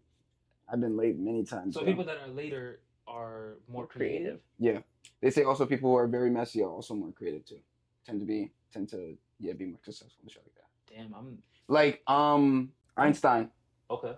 He was all over the place, but he was one of the most smart people. Mm-hmm. I must be the pick of the litter because I'm messy and I'm not creative. So I don't know how that. No, that's not gotta true. be creative. Yeah, if you're like doing your thing on TikTok and Right. like this, I feel like this is all creativity. Mm-hmm. That is true. Like you can be creative in your own way. Right. I gotta stop thinking of creativity as just like one art. narrow. Yeah. Mhm. Yeah, because It depends on your perspective. I'm not artistic at all. No, you know what's actually funny? One time, someone had posted something about like how they're having like artists at or they need an artist for an event. Mm-hmm. So I was like, oh, I'd be down. And then they were like, oh, you sing? And I was like, no. Music I'm like, you said artist, like. Yeah. Art is very right. subjective. It's yeah. Big, I would have just said, fuck it, yeah, sure. And they're like, no, not that type of art. And I was like, oh, So you sing? You're a singer. I would have been in there, absolutely. Mm-hmm. I would have been like, fuck it, I'll sing. What song y'all want me to sing? As long as it's not nothing crazy. Right. I can play an instrument. That's really. What can you play? I can play piano. I play cello. Really? Cello. That's the big. Mm-hmm. That's that big bitch. No, the bass is bigger, but like the cello is like smaller than the bass. But yeah, it's pretty big. You did that in school? Yeah. You can still do it to this day? Probably like simple shit. Muscle memory. Okay. Yeah. It's gonna kick in. Shit, I used to play the clarinet. You put a clarinet in front of me, I'm playing like I was gonna say, I probably played poorly, but I mean, not poorly, but like not amazing. I hated that instrument. You used to play the clarinet? I hated that bitch. Really? That shit would vibrate the fuck out of my lip. Yeah, I hate that, bro. That's with the reed and everything? Yeah. I can't imagine you playing the clarinet. Very cool. That's what Squidward played. Yeah. I didn't want to play it, but I got to, like, during elementary school, like, you had to, it was like first come, first serve, basically. I wanted to do the drums at first. When I got there. Every nigga wanted to do the drums. When I got there, that shit was filled up. Then my next one was saxophone. That bitch was filled up. Then my next one was like trumpet, because my brother played trumpet. That bitch was filled up. They were like, you got the flute, the clarinet, or something else. They said it's Slim's. Yeah, and I was in my head. I'm like, the girls play the flute. I'm not gonna play that. So I did the clarinet. Man, you was on your Squidward shit. I hated that shit. You know what's funny? I feel like as kids, whenever it was time to pick an instrument, all the niggas would pick drums, and then a lot of them would get discouraged because they're thinking all of them are getting their own drum kit and everything. They would send them with like these little pads, and sometimes it was just one pad, and then you just got the drumsticks and you had to practice rhythm. So it's like half the niggas would leave, and then they would bring in a new group of like, okay, who wants to play the drums? But like those that stayed with it and those are the ones like in marching bands. They would have the whole thing. I would hate to be stuck on the what are them shits called? The cymbals? Yeah, I would hate those. I feel like that's fire. That's a lot of pressure though. No, you know what's fire? The xylophone.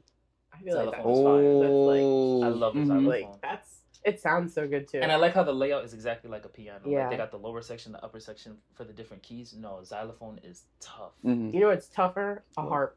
They're huge and they're like like you gotta be. They're angelic. Yeah. Real angelic. You gotta be like very specific when it comes to that. Yeah.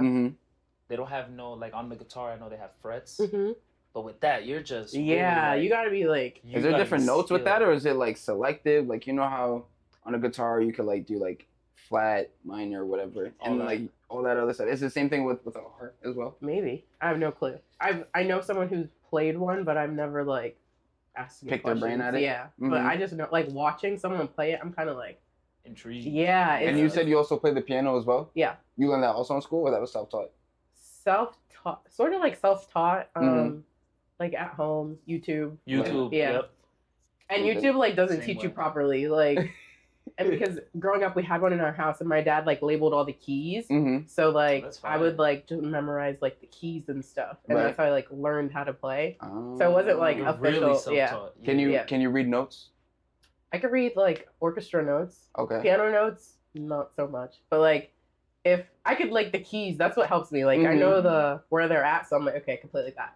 Like if you put like a sheet music in front of me, I'm done. I just know. Can you read notes? Yeah, like FACE, and then they got EGBDF. Okay. But other than that, but like there are some notes that like, cause you know how it looks like there's like the 4 lines, and then they got the different.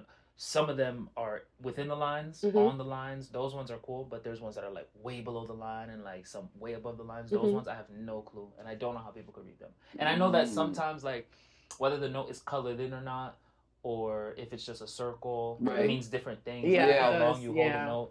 Like I'm getting like not really PTSD, but I'm reminiscent back to like school, like having to read sheet music. Oh my gosh, it was a nightmare.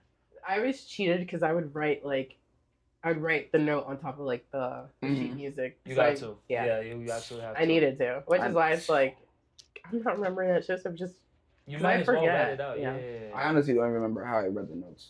Like I remember, like we would do like a rehearsal on the stage or whatever, and I'd be sitting there. I don't even think I actually played That happened to me one time at a Just holding it. concert. Yeah. My teacher was literally like, "Don't even play. Just like she was like, just airbow it." Yeah. But then like because I think I was out for like a while, I didn't learn the music, and I had to go to the concert, and I was kind of like, yeah. They put me in the back, and I was just going like this the whole time. And you can tell. You can tell. Yeah, you can tell because it's like if everyone's going like this and I'm going like this. Yeah. You're going opposite to what everybody I know they're else like, is she has no clue in the fucking world. That's how they were looking at me. I used to do it all the time when I used to play trumpet. If there's a part I don't know, I'm just up there. My mouth is not even connected to the mouthpiece.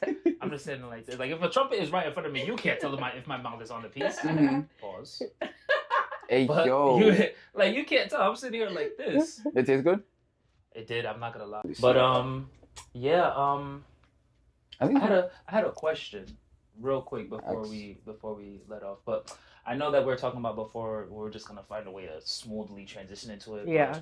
I don't think there's a smooth transition. Oh yeah. We just kind of have to rip it off like a Band-Aid. Like a Band-Aid. So it's one of those type of topics, though. Yeah, it is. So not to get too much into your personal life, but you are in a relationship. Yes. Correct. Okay.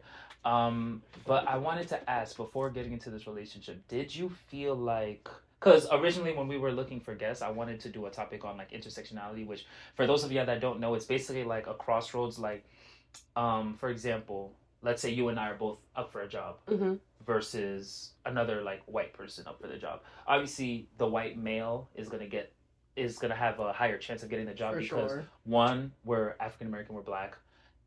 But it would be especially harder for you also because you're a woman. Yeah. So that explains intersectionality where it's like you're black and you're also a woman, so you're at a crossroads where it's like you're basically like what's the word I'm looking for? I don't know what the word is I'm looking for because I made a TikTok about this where it was like when you're on a packed train and none of the men are getting up for the women, and then I said in my caption, me personally, I only get up for black women, but that's just me though. Y'all stay safe. Yeah. and then everybody in the comments is like, that's racist. I was like, clearly, the school system is not teaching y'all what racism is. It's absolutely not racism. But I wanted to ask you before you got into this relationship, how do you feel like you were dealing with intersectionality, especially like not so much in the dating world, but just in general? I think it's one of those things where it's like you like you're in it and you kind of just have, I feel like as just black people in general, you have to strive to be like better than other people. You have to work harder. Yeah. So I feel like that was just kind of like my mindset in it, just like knowing that like if I was on point, I needed to be better than on point. Absolutely. Like if I'm on my A game, I need to be like better than that. So I feel like that's kind of the way that I've navigated like I don't know how just to. Life in general. Yeah, I feel like that's the way like we're taught to. Like my mom would always tell me like she's like you could be in a room full of people, you need to be smarter, you need to work harder. Yes, like absolutely. That's just the way it is. Because she was like, you might assume you're equals, but you're not because of the system we live in. Yeah. It won't be like someone's equal even if we have like the same like, exact like credentials and like doesn't matter. It's like as a black person, black woman, you have to be better than like everyone in the room essentially. Yeah. There's it's hard. No, I could only imagine. There's a saying that's it was a woman that said it. I need to find that she was doing a monologue at a college. She said, as black women, you have to work twice as hard to get half as far. Yeah. Or to get half as much. And I was like, damn, that really sat with me. Insane. Like, just like in general, like I remember growing up, my mom would always be like even with like little shit, like I'm trying to think like what she would tell me, like something I can't do as a black man that like is seen to like the general public as normal. It's like you can't do it because you're black. Yeah, like, it's different for you. Like you can't do it. Like every time you step in a room, you have to make sure your posture. Like you have to make sure you look the most presentable. Or non-threatening. Yeah, and it's like as a kid, I feel like it's very unfair that soon, like if we have children, we're gonna have to teach our children like, listen, you have to carry yourself a very certain way because the way like the system and just society is set up against us, we have to be better than the best. Yeah. And I know like there's parents that don't even let their kids wear like blue and red. They're like, you can't wear blue and red. They don't. Like, because that assumption when people see you. And it's tough, especially if you have like younger siblings, like especially growing up like as a man in like America, like you're a target. A black man, you're a target. Black woman, you're a target. Like that is true. It's like it doesn't matter. It's like you don't feel necessarily safe anywhere. But you want to know what's kind of insane? What's up? Growing up, I never had this talk with my parents. Really? Yeah, never. So like, Interesting. I grew up in a diverse area, I guess you could say, like Mhm. mixed races and stuff like that. And I grew up with like white friends. Mhm. Like I had a very close white friend of mine, and like I never like these scenarios I didn't really approach until I got to like middle school. Middle school was when I actually got like racially profiled. The realization, by like a substitute teacher and all that shit. And I had a social studies teacher. She did like a social experiment with the class, and she was white. But what she did was. So you were saying your substitute teacher with the social experiment? Oh no, yeah, with my social. Okay, so what she did was no, this was my actual like teacher, but I actually got racially profiled in that same class with the sub. But what she did was, whenever we walked in, she didn't say a word to us. She was just like, "Oh, we're just changing seats today." So it was very clear. Like once it got to like, because there was majority of that class was white people. I think there was only like a few colored people. It was me, this girl named Amari, and this kid named Josiah. It was just us three. But what she was doing was she was putting all the white kids in the front, and she was putting all the black kids in the back. Annoying. So she was like, "Oh, okay, so let's just say Jay, you sit there. Aaron, you sit there. Faith, you sit there. Josiah, sit back there. Matt, sit back there. Back there. And then to the back of the bus. Yeah, literally. And then it got to a point where it's just like I'm sitting down and then it's clicking. I'm like, this looks a little crazy. Yeah, it looks fishy. And then she was like, she kind of like continued on with the class. Yeah. And then afterwards, like, cause that's when we were going on about like how it was back then, like segregation and racism and all that stuff. Okay. Oh, so she meant to do that. Yeah, She wasn't like. no, she wasn't meant to do Okay, that. I was about to say like, who is this teacher? Was it like to teach a lesson? Yeah. Oh, okay. She was like, if you guys were alive back then, this is what the class would have looked like. Yeah. And then she put us all back in our like original spots. But yeah, no, it was pretty interesting. But how I got racially profiled in that class was we had a substitute. I hated this thing after this day.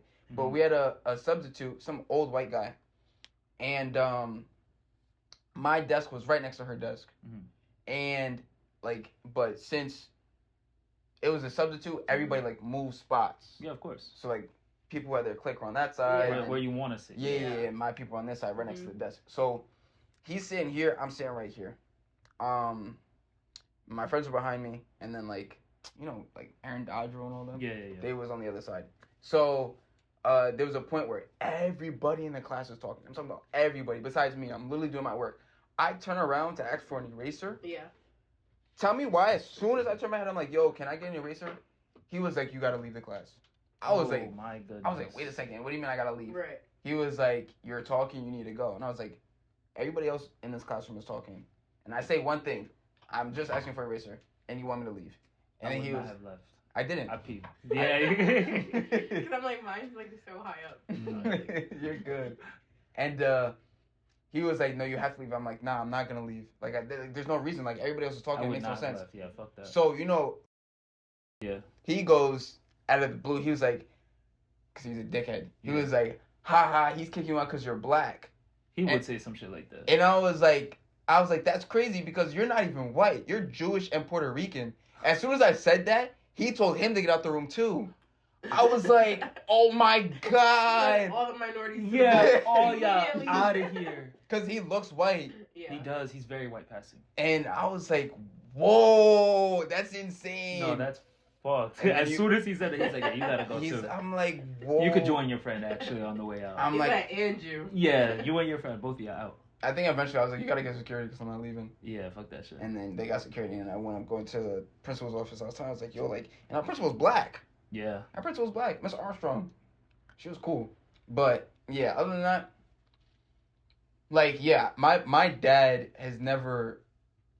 And Sat you down. Yeah, I wish he did, Mhm. because I let a lot of shit like slide as a kid. Yeah. Slide. You just kind of just don't know about it. Until you get to that point. That's why I also say that racism is definitely taught, because kids don't know better. Absolutely. Like, you're like sponges; they just pick it up. Yeah. So it's like, I'm hearing certain stuff. Just people call me things like or saying certain things, and I don't know the meaning behind it. I just let it slide. Yeah. That's why I feel like, when it comes to conversations like this, I always feel like I'm kind of like, not the outlier, but I just don't have Like the experience. Yeah, the experience to really like Mm-hmm.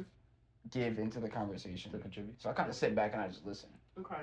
Because for that reason. That's important though, because some people would take that. Some people would see that as a privilege and just indulge in it. Mm-hmm. And just be like, yeah, it doesn't pertain to me. I don't really care about it. Like whatever. ignorance? Yeah, exactly. Ignorance is bliss. Mm-hmm. But my sister brought up a point. Now, more specifically in the dating realm, my sister brought up a point because I'm not gonna lie. Let's say if you're watching this, I'm on your ass. I sent her the TikTok that you posted where I mentioned her name. Yeah. And then she started laughing. She was like, "Nigga, I was just trying to put you on or something like that." Well, let's say this is your second shout out. Shout out my sister. But she's in a relationship, and he's not black. He's not Hispanic. He's not Indian. He's not colored. He's white. He's white. Okay. Yeah. But I really fuck with him. He really cares for my sister. He's really cool. Shout out Nick. But my sister brought a point to me. She was like, because at the time I was kind of just like, I don't know, like I didn't have a type. I was just talking to like every here and there, and my sister used to get on Matt's ass because he would be like, oh, it's just a preference. Like if I have a preference, like color shouldn't be a part of that or whatever. And then my sister was like, oh, like you're racist and so now that she has a white boyfriend, it's kind of just like. This is interesting. She was on my case. Yeah, she was on his case every single time he would visit. She'd be like, "Oh, like, are you still racist?" and shit. Like, she just get on his ass, bro. Very, very confrontational. But she brought a point. She was like, me dating a white man or like a black woman dating a white man is very different from a black man dating a white woman. 100%. My coworker said the same thing. At first, I was like, "That's bullshit." But now I'm really starting to see it genuinely is different. It's not the same at all. This is where I feel like I guess my ignorance kind of comes into play because I was talking to my coworker about it as well too, and I was asking him like, why is it okay for a black woman to go outside of her race to date when it's kind of looked like frowned upon? Yeah, frowned upon when a black man goes outside his race to date. I would say like it's the reasons behind it. Yeah. A lot of black men, when they get into relationships with white women or Latino women or whatever, they like, and I'm not saying all of them, but a lot of them don't have like the best intentions. And then when they do, they're bashing black women along with that because it's like people are like, oh, why do you date outside your race? And they're like, oh, because black women are this, like, black women are that. That wasn't the question. Yeah. It's like, why do you like, why? But like, and they get so defensive, and then they have to drag down black women while they're trying to like uplift whoever they're with. But it's like, you can date someone outside your race without bringing down like other people. Like, that's true. Like it's weird to me how like guys do that, but a lot of them do that. Like my partner, he's biracial, he's mixed, Puerto Rican, black, white, whatever, and it's. I think people think interracial dating is like easy to. It is so difficult. It's very, so hard. There's so many different things that your partner wouldn't understand. Like real quick, for example, I was talking to Renee Santos. I don't care if you leave her name into that's the thing of the past. But I was over at her house one time. It was after work. I got off of work. I shot at 9 p.m. I'm at her crib at like 9:30. So it's obviously very late. My parents know that I'm off of work. So they're like, my mom calls me. She's like, "Where you at?" Mind you, I'm sitting right next to Renee. I'm like, I'm at Matt's crib. She's all comfortable with me. She takes her leg off me. She's kind of like distancing herself. And then I'm like, okay. And then I get off the phone with my mom. She's like, why'd you just tell your mom you were at Matt's crib? And I was like, you wouldn't understand. Like, you just wouldn't get it. There's just so many ethnic, cultural differences. Just it's so much. She wouldn't understand, especially coming from a Haitian, not just black, but very Haitian, very strict. Like, I can't tell her I'm at your crib or I'm at a girl's house at 9:30 at night. She's gonna be like, get your ass in the crib. Exactly. Like, you see what I'm saying? It's very much difficult. Very, very, very much difficult. Yeah, I think people assume it's easy or like, sometimes they be like, they say black women take the easy way out and they date outside their race, but it's not even like that. Like, and it has nothing to do with like black men either. It's kind of just like, and it's not even a preference. Like, I fell into my relationship like literally with it not being like my preference or anything like that. It just like happened. It just happens. Yeah. Like I wasn't scouting for like niggas that wear black. Yeah. Like I don't care about that shit. But like some guys are like, oh no, like that's strictly my type. But it's like, why is that your type? And then the reason behind it, a lot of them, it is a fetish. Like it's a fetish. They fetish like the women. They fetish like their future kids because you want your kids to be like white or light skin or whatever. Like, you don't think that's weird? Like you're sexualizing your own children. Child. Like, I think that's so disgusting and disturbing. It's very strange. Because it's like what's going on up there? And I feel like even deeper than that too. I was taking an African American history and culture class, and they had black women like in museums and shit like that because they had like huge behinds and like they were just like works of just shit to be like stared at, like put on display. And I feel like it goes back to you saying like racism is taught like even within black men. I feel like I don't even know how to put this. Like I feel like with history, white people have painted a picture of black women as like not even human, like they're animals. Right. Like they have these outlandish features. They have big lips. They have big butts. They're an animal. You see what I'm saying? Whereas black men obviously is just like you're just a slave or whatever. But now it's just like I feel like the difference now is that black men are starting to take that as a lesson. Like how do I put it? Like they're starting to be like, yeah, maybe black women are kind of like animal, like they're loud, they're ratchet, like maybe I'm trying to steer away from that, but that's taught, that's learned behavior from the white man. So I feel like it all just goes back to like the system set against us. It's like this is all we've been taught. Right. And I feel like the difference between black men dating outside the race and white women dating outside the race, again, is intention. Like you ask a black guy, oh, why haven't you found, or why are you dating this white woman or whatever, like what do you like the most about your partner? Yeah, well, black women are ratchet, they're this, they're that. It all just goes back to like what the white man has taught us. But the difference now is that black men are believing the white man. Black women, they're not worried about what the white man got going on. They don't really care. If they see a black man, they want to build them up, or even just like, I don't know how to explain it. Like black men just kind of see women now as animals. Like it even goes back to like the best way I could put it is like, I found that like, okay, so y'all know like obviously child predators exist, unfortunately.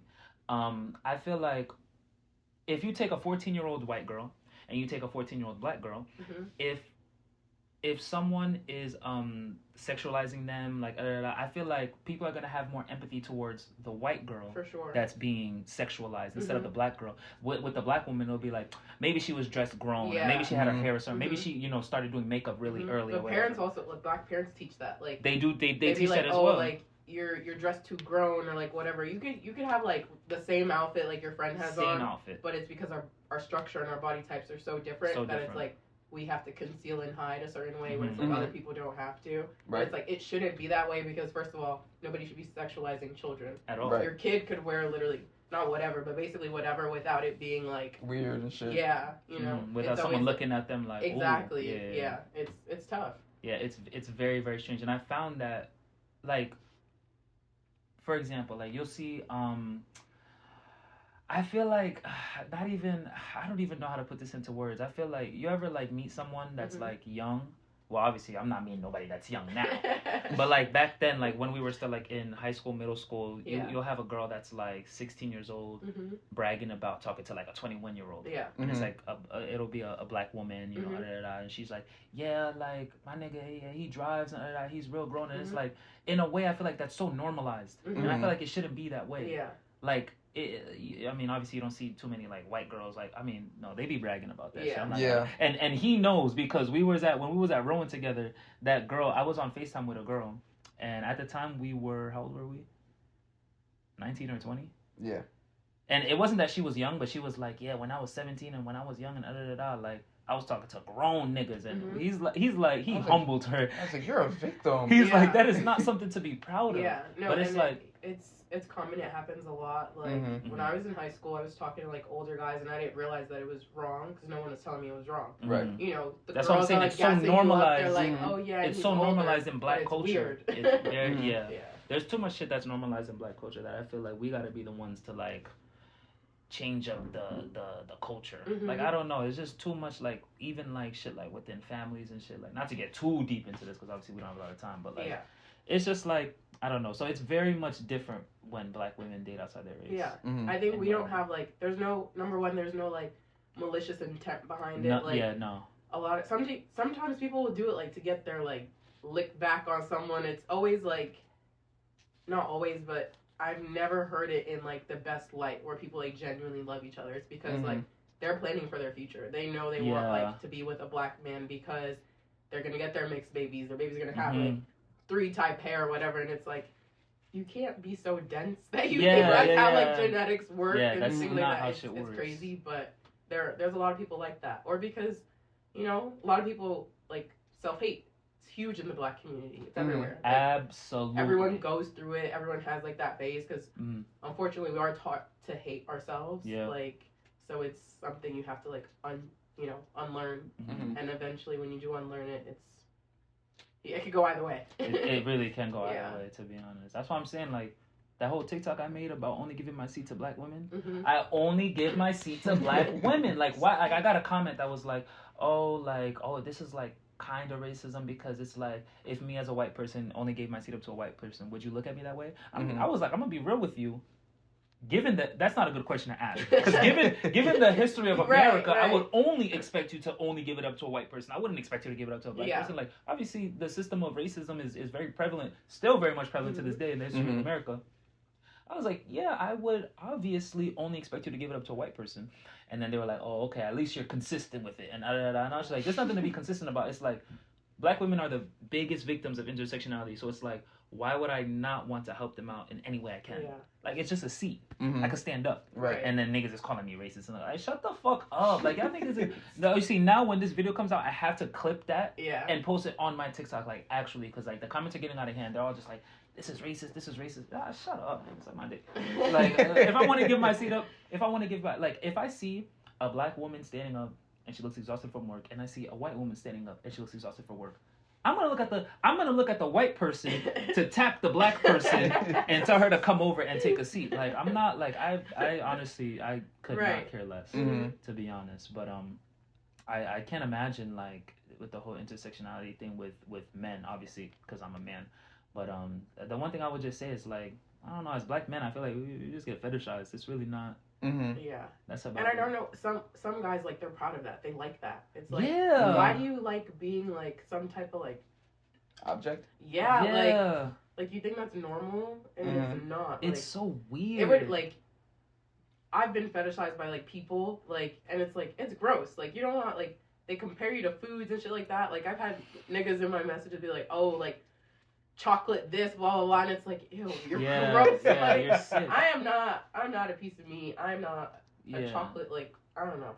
It's weird. It's like, very, very be normal, because it's like, you wouldn't be in someone else's DMs this way, but, like, to approach me, you feel like you have to, like, speak a certain way. And that's also why I don't like the way some people operate when they're, like, trying to, you know, date outside of their race. They just go about it a very weird way.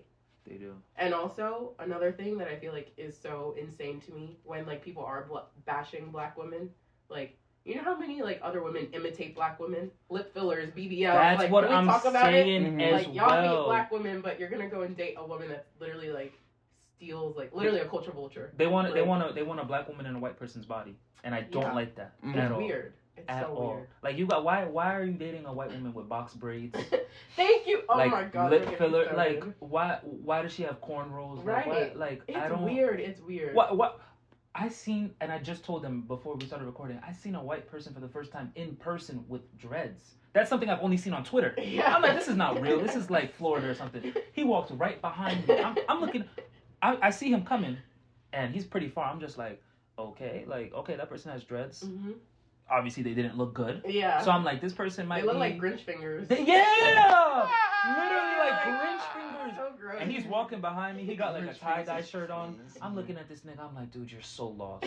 Like, you have no clue who you are. Right. Like, it's just so, like, I don't know. Like, they imitate the culture, but they hate the people that imitate the culture. But when we, like, you know, try to uplift our culture, and even just, like, you can wear box braids. Girls are bullied for, like, wearing their hair a certain way. Yes. Like, bullied for being too dark. Now you got bitches self-tanning till they literally look a whole different race. Like, it's insane. It actually is. It's giving very much insecure, but yet they try to push, like, that agenda onto, like, us. And they, like, to Black women, they'll be like, oh, you're jealous, you're this, you're that. But it's like, why would I be jealous of you? Yeah. You need to get lip filler. Yeah. You need a BBL. You need that. I don't. Yeah, it's natural. But it's like, go off. Go off. You was going to say something? With the whole idea of, like, Black men dating outside their race, would you say it goes back to, did you send me the Dr. Umar video, or did I send that to you? Which one? Where he was saying that, like, the reason why Black men, not the reason why, a reason why Black men date let's just say white women. Oh to, yeah, I remember. I know which one you're. Would you say that like ties into into some things, or so basically the gist of the video was Umar was saying. That's how you pronounce his name, right? Yeah. Okay, just double checking. But Dr. Umar was saying that like the reason why some men date outside of black women is that when you kind of compare it, like black women want a finished product, whereas other women are willing to settle for being at the bottom of the barrel, basically, and building you up to that finished product. I don't think that's necessarily true though, because I feel like it depends on like the age you meet someone too. Like like right now, like we're still young. Obviously, you're gonna build with someone. But if I'm like 30, 40 years old, I'm not building with you. You should come like a finished product. Right, you're grown. And why are we starting from the bottom? Like yeah, you're no, 30. absolutely. I also do feel like everybody's different as well. Like, yeah, I've met bare like white women, Hispanic women, like Indian, like it doesn't like Asian, like it doesn't matter what it like. One big thing I'll do is if I meet someone new, like, oh yeah, what do you do with your time? Oh, I don't really have a lot of time to myself because it's either I'm at work or I'm at school. And they're like, oh, you're still in school? And I'm like, yeah. They're like, oh, and it's like they're not immediately cutting me off, but you could tell the energy is different. Right. It's like, why are you like 23, 24 still in school? I was like, okay. Whereas like I've met bare black women and it's like, yeah, I'm in school and oh really, what's your major? Oh, what do you want to do with that? Like they're willing to build on what I already have for myself. Exactly. Right. So I do feel like everybody is different, but it does depend on the age group as well. Because like if you're 30 years old and you're still trying to like find your life, you're trying to build like you got to come as a finished product. Yeah, because it's like at that point, like I feel like a lot of people go into you should know what you want in a relationship. Absolutely. Like so, which is why it's like I can't fault certain women for wanting certain things, but like it needs to be realistic. Like Absolutely. If I'm 23, you're 24, whatever, like, and however it goes, like you want to make sure whatever like you're asking for is realistic. Right. Like I'm not asking a 22, 24-year-old man to like make have six like figures. make six figures and like have his whole life complete because it's like you're young. Like, let's use our common sense. Like, I don't have my shit all figured out either. But that's fine, because I'm young, I'm still in school. And I feel like people look at it differently if you're, like, a man versus a woman. Like, with, like, some guys don't care. But, like you said, how women will be like, oh, you're still in school? Like, Speaking of that, you should know what you want. I'm sick and tired. So, if y'all don't know, I'm on Tinder. But I'm on Tinder for shits and giggles. Like, I'm on Tinder. I can't tell you how...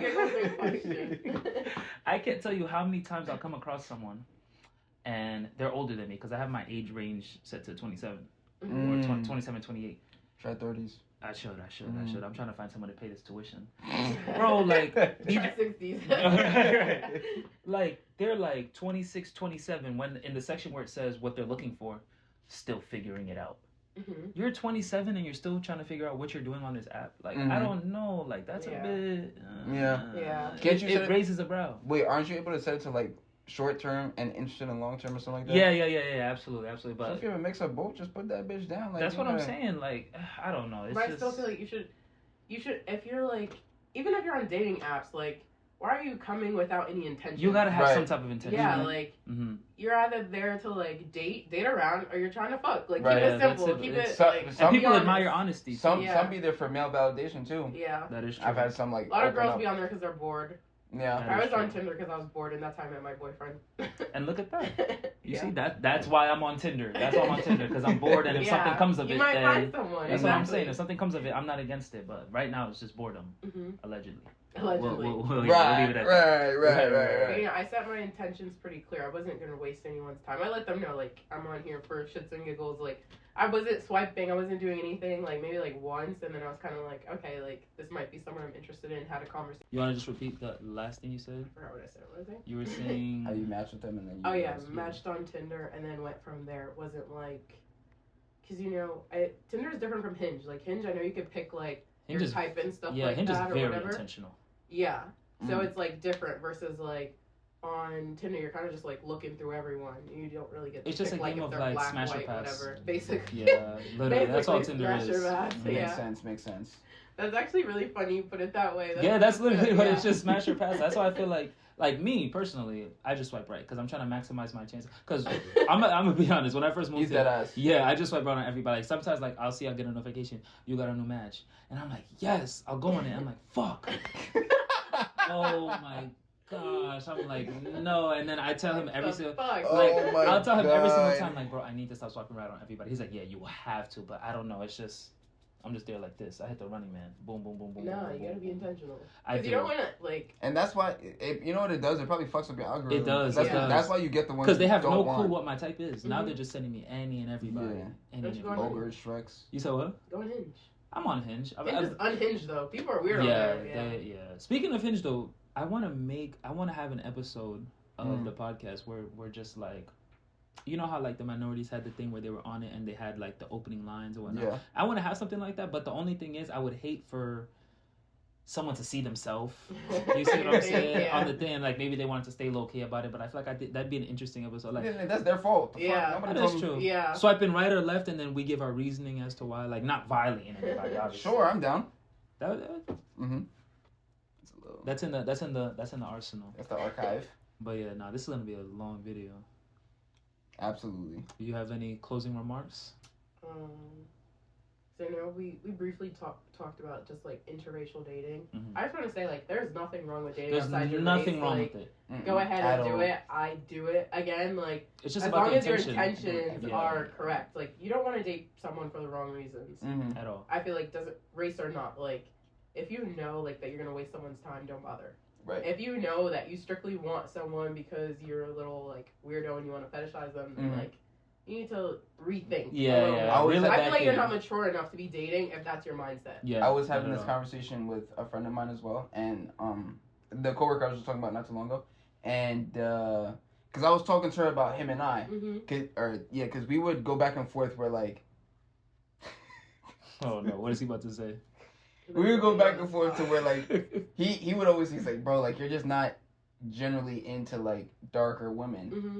Mm-hmm. And then I'm like, well, you're not into Hispanic women. We always go back and forth. And then when I was bringing up to my coworker about it, she basically said it all goes back to like, not all the time, but majority, at least in our situation, it goes back to how we grew up. Because I'm half Hispanic, so I'm half Dominican and half black. Mm-hmm. But I grew up around my Hispanic side.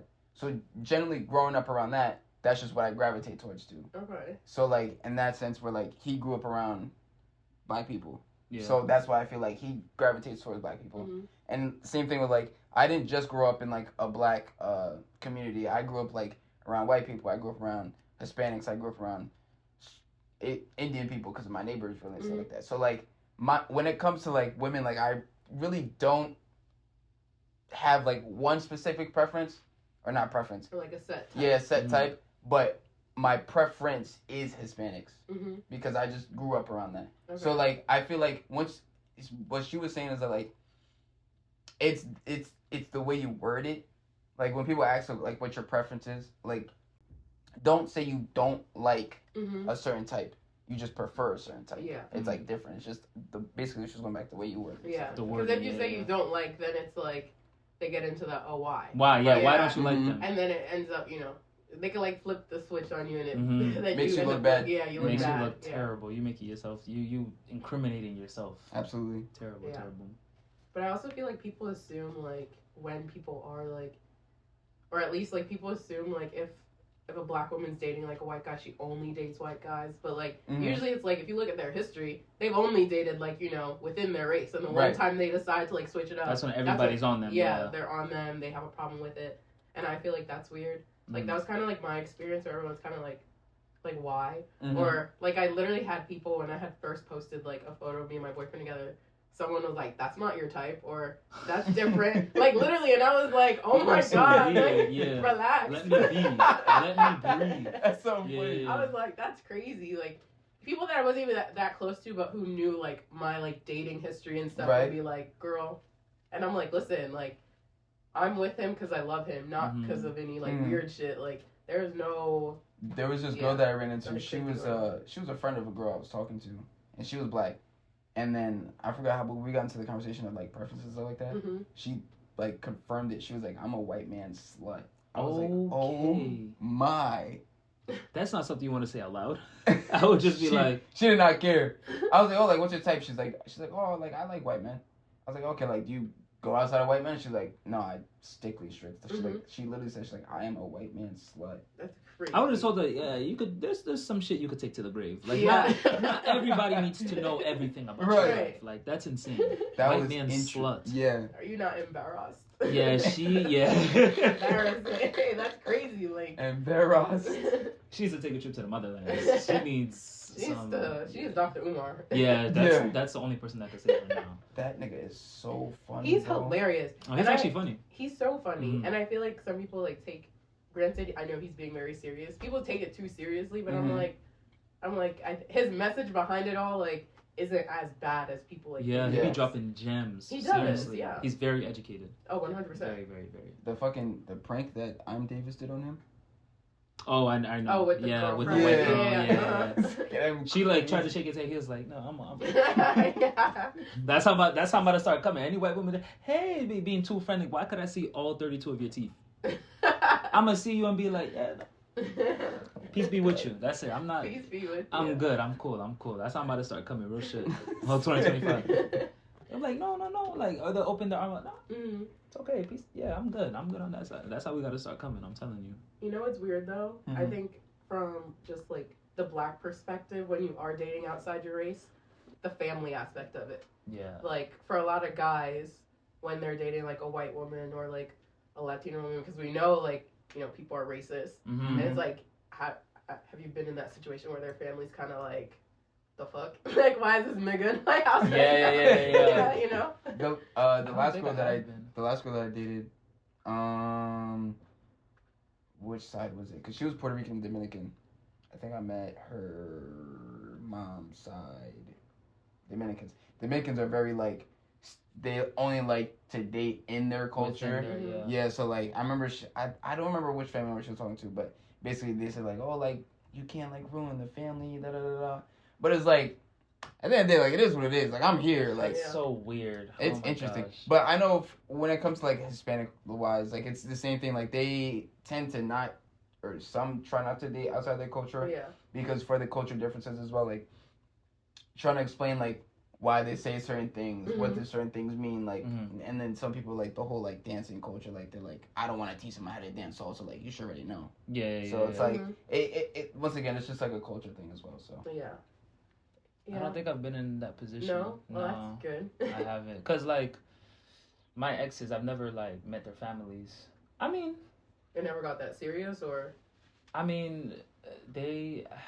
Damn, I guess it really did never get that serious. Although I will say, like, one of my exes, I met her parents years before we started dating. Like, I met her parents back in high school, and that was because I was an ambassador, and they had one of those nights where the parents come in and everything, and then they met me, they loved me, but then, like, years later, obviously, till not present day now, but a few months ago, because I had a meet, I had a powerlifting meet, and damn, this was over a year ago. I'm saying a few months ago. This was over a year ago. I feel like this happened so recently. She like her parents still know about me. It's one of them things where it's like she keeps her dating life so under wraps. But then like, actually no. Now that I think about it, she did tell me one of her exes spent Christmas with her family, and it's like, damn, like I could have spent Christmas with your family. Like what the fuck? But and he was not black. Anyways, like her parents know about me, but I've never formally met them. Yeah, and she would not let me meet them because I remember she was moving out of Brooklyn, and her mom asked, "Oh, do you have any friends that like live in Brooklyn that could help out?"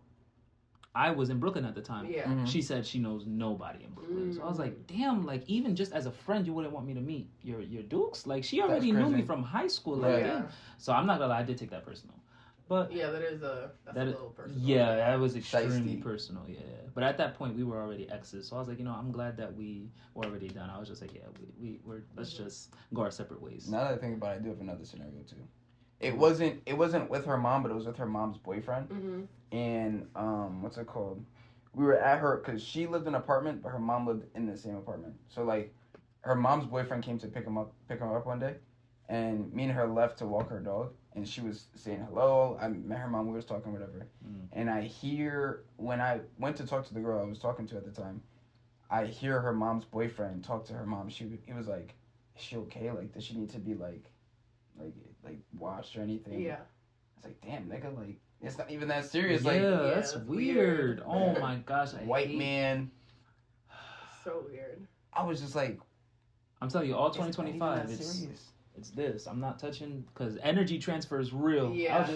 No, literally it is. Like, Yeah. I don't even hug, like, you know how, like I hugged y'all today because, like, I know y'all, we have, like, history, whatever. Mhm. But, like, if I see someone, like, that I don't know, I'm not going in for, like, a I hug. never like, go for a hug. I'm like, nope. I don't even, like, shake hands. I'm like, a hi, because it's weird to me. It's, Right. And, like, growing up in, like, the Caribbean culture, every time you meet someone, you have to kiss them on the cheek and stuff, and I hate that shit. I'm like, no. Germs. And I always germs. Yeah, I'm Fuck like, that. nope. I'm like, hi and bye. Or I don't even say bye. I do an Irish goodbye when you just leave. Because I don't have the time to walk around and kiss 45 people in a room. I'm not doing that. Like, absolutely not. Fuck that shit. That's definitely draining. But, it is. Any closing remarks? I only say that because I gotta get ready for work. No, you got it. Shit, that's right. Unfortunately. But no. Little, this is actually, like, problematic on, like, this happens sometimes in, like, I guess Haitian culture, but probably other cultures too. I have a relation to someone in my family, married in, of course, so this person married into my family, and she has 2 sons, and she does not allow her sons to date black women, and she's a black woman herself. What? Really? She says that she doesn't want her sons bringing home black women. She tells her sons to only bring home, like, Latin and white girls, and I was like, that's weird. But then, like, in my face, she's always like, oh, you're so beautiful, I love you, this, that, and the third. And I'm like, yet you teach your sons, like, not to date black women. Like, that's weird. I wonder what behind that is. Like, what's... And her husband's black, and she said to me, because her husband is my uncle, she said that, she was like, oh, she would never date, like, a black man or a Haitian man, but she was like, oh, but with my uncle, it's different. And I'm like, why is it different? Oh, my gosh. So I find that weird, but it's like, it happens in our culture and other cultures, too, where it's like, you know, people are like that, and I find that weird. My mom taught me the opposite. She said if I could bring home anybody that's not white. Mm-hmm. If that, because my mom is very, very, very friendly. My mom, you know, she could be a little summon. But like I be telling her that, like we're cool like that. I be telling her like, you know, you're being a little summon right now. But so she could be very friendly with all my, like, she's met my ex. She knew about one of my other, like, she's in the know.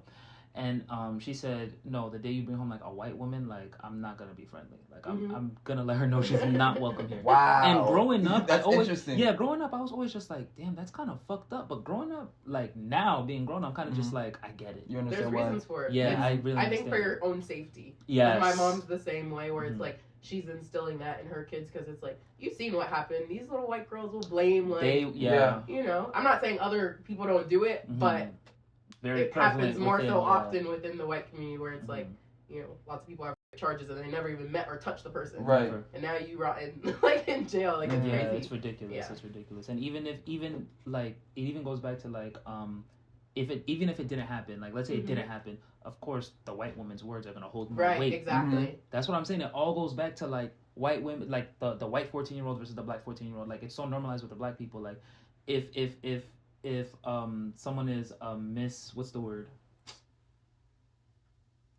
It's alleged that you did something, even if the guy didn't do it.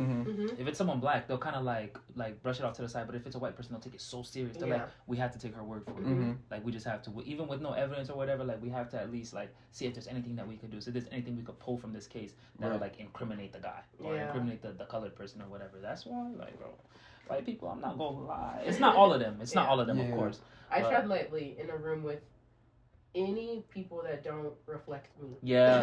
If I don't see myself in that room, it's kind of like, of course, I mean, but that's everybody. Like, everybody's gonna feel a bit uneasy, but like, especially like as black people, I definitely feel uneasy if I'm the only black person in the room. Yeah.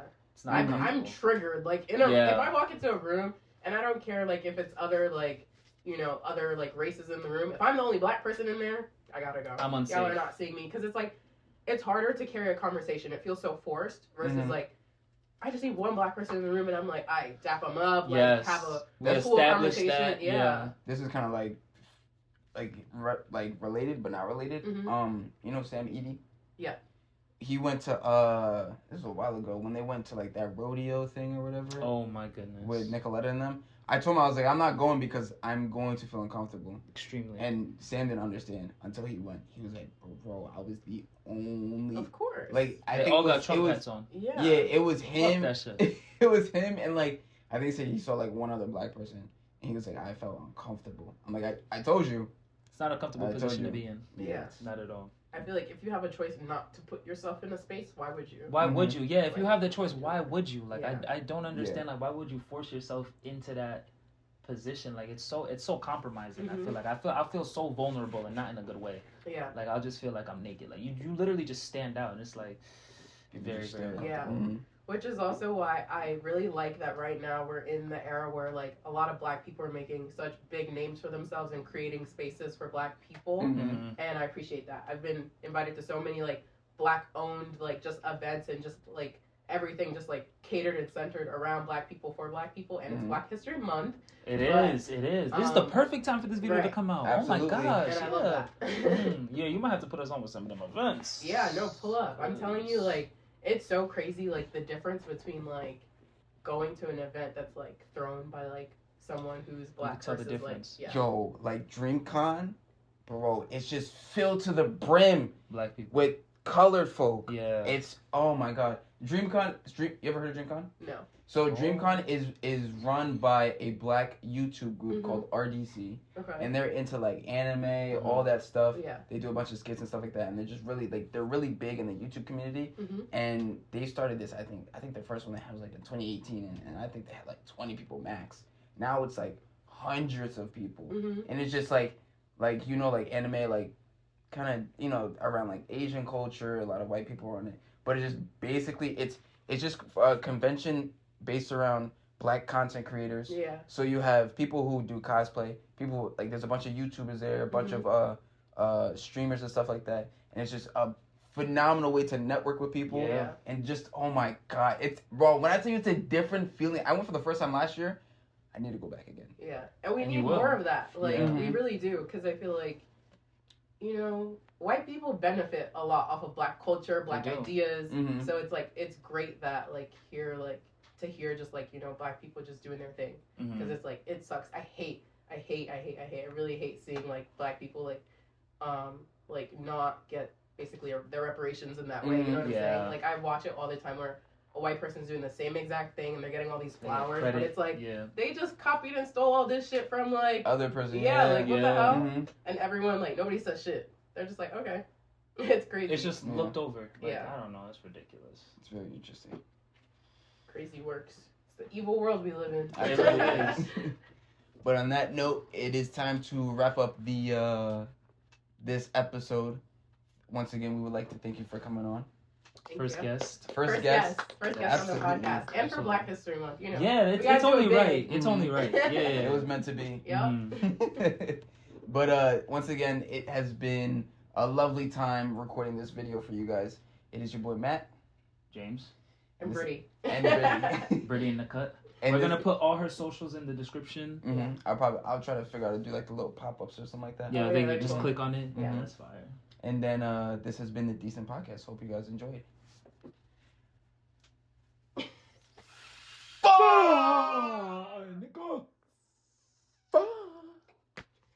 Excuse me?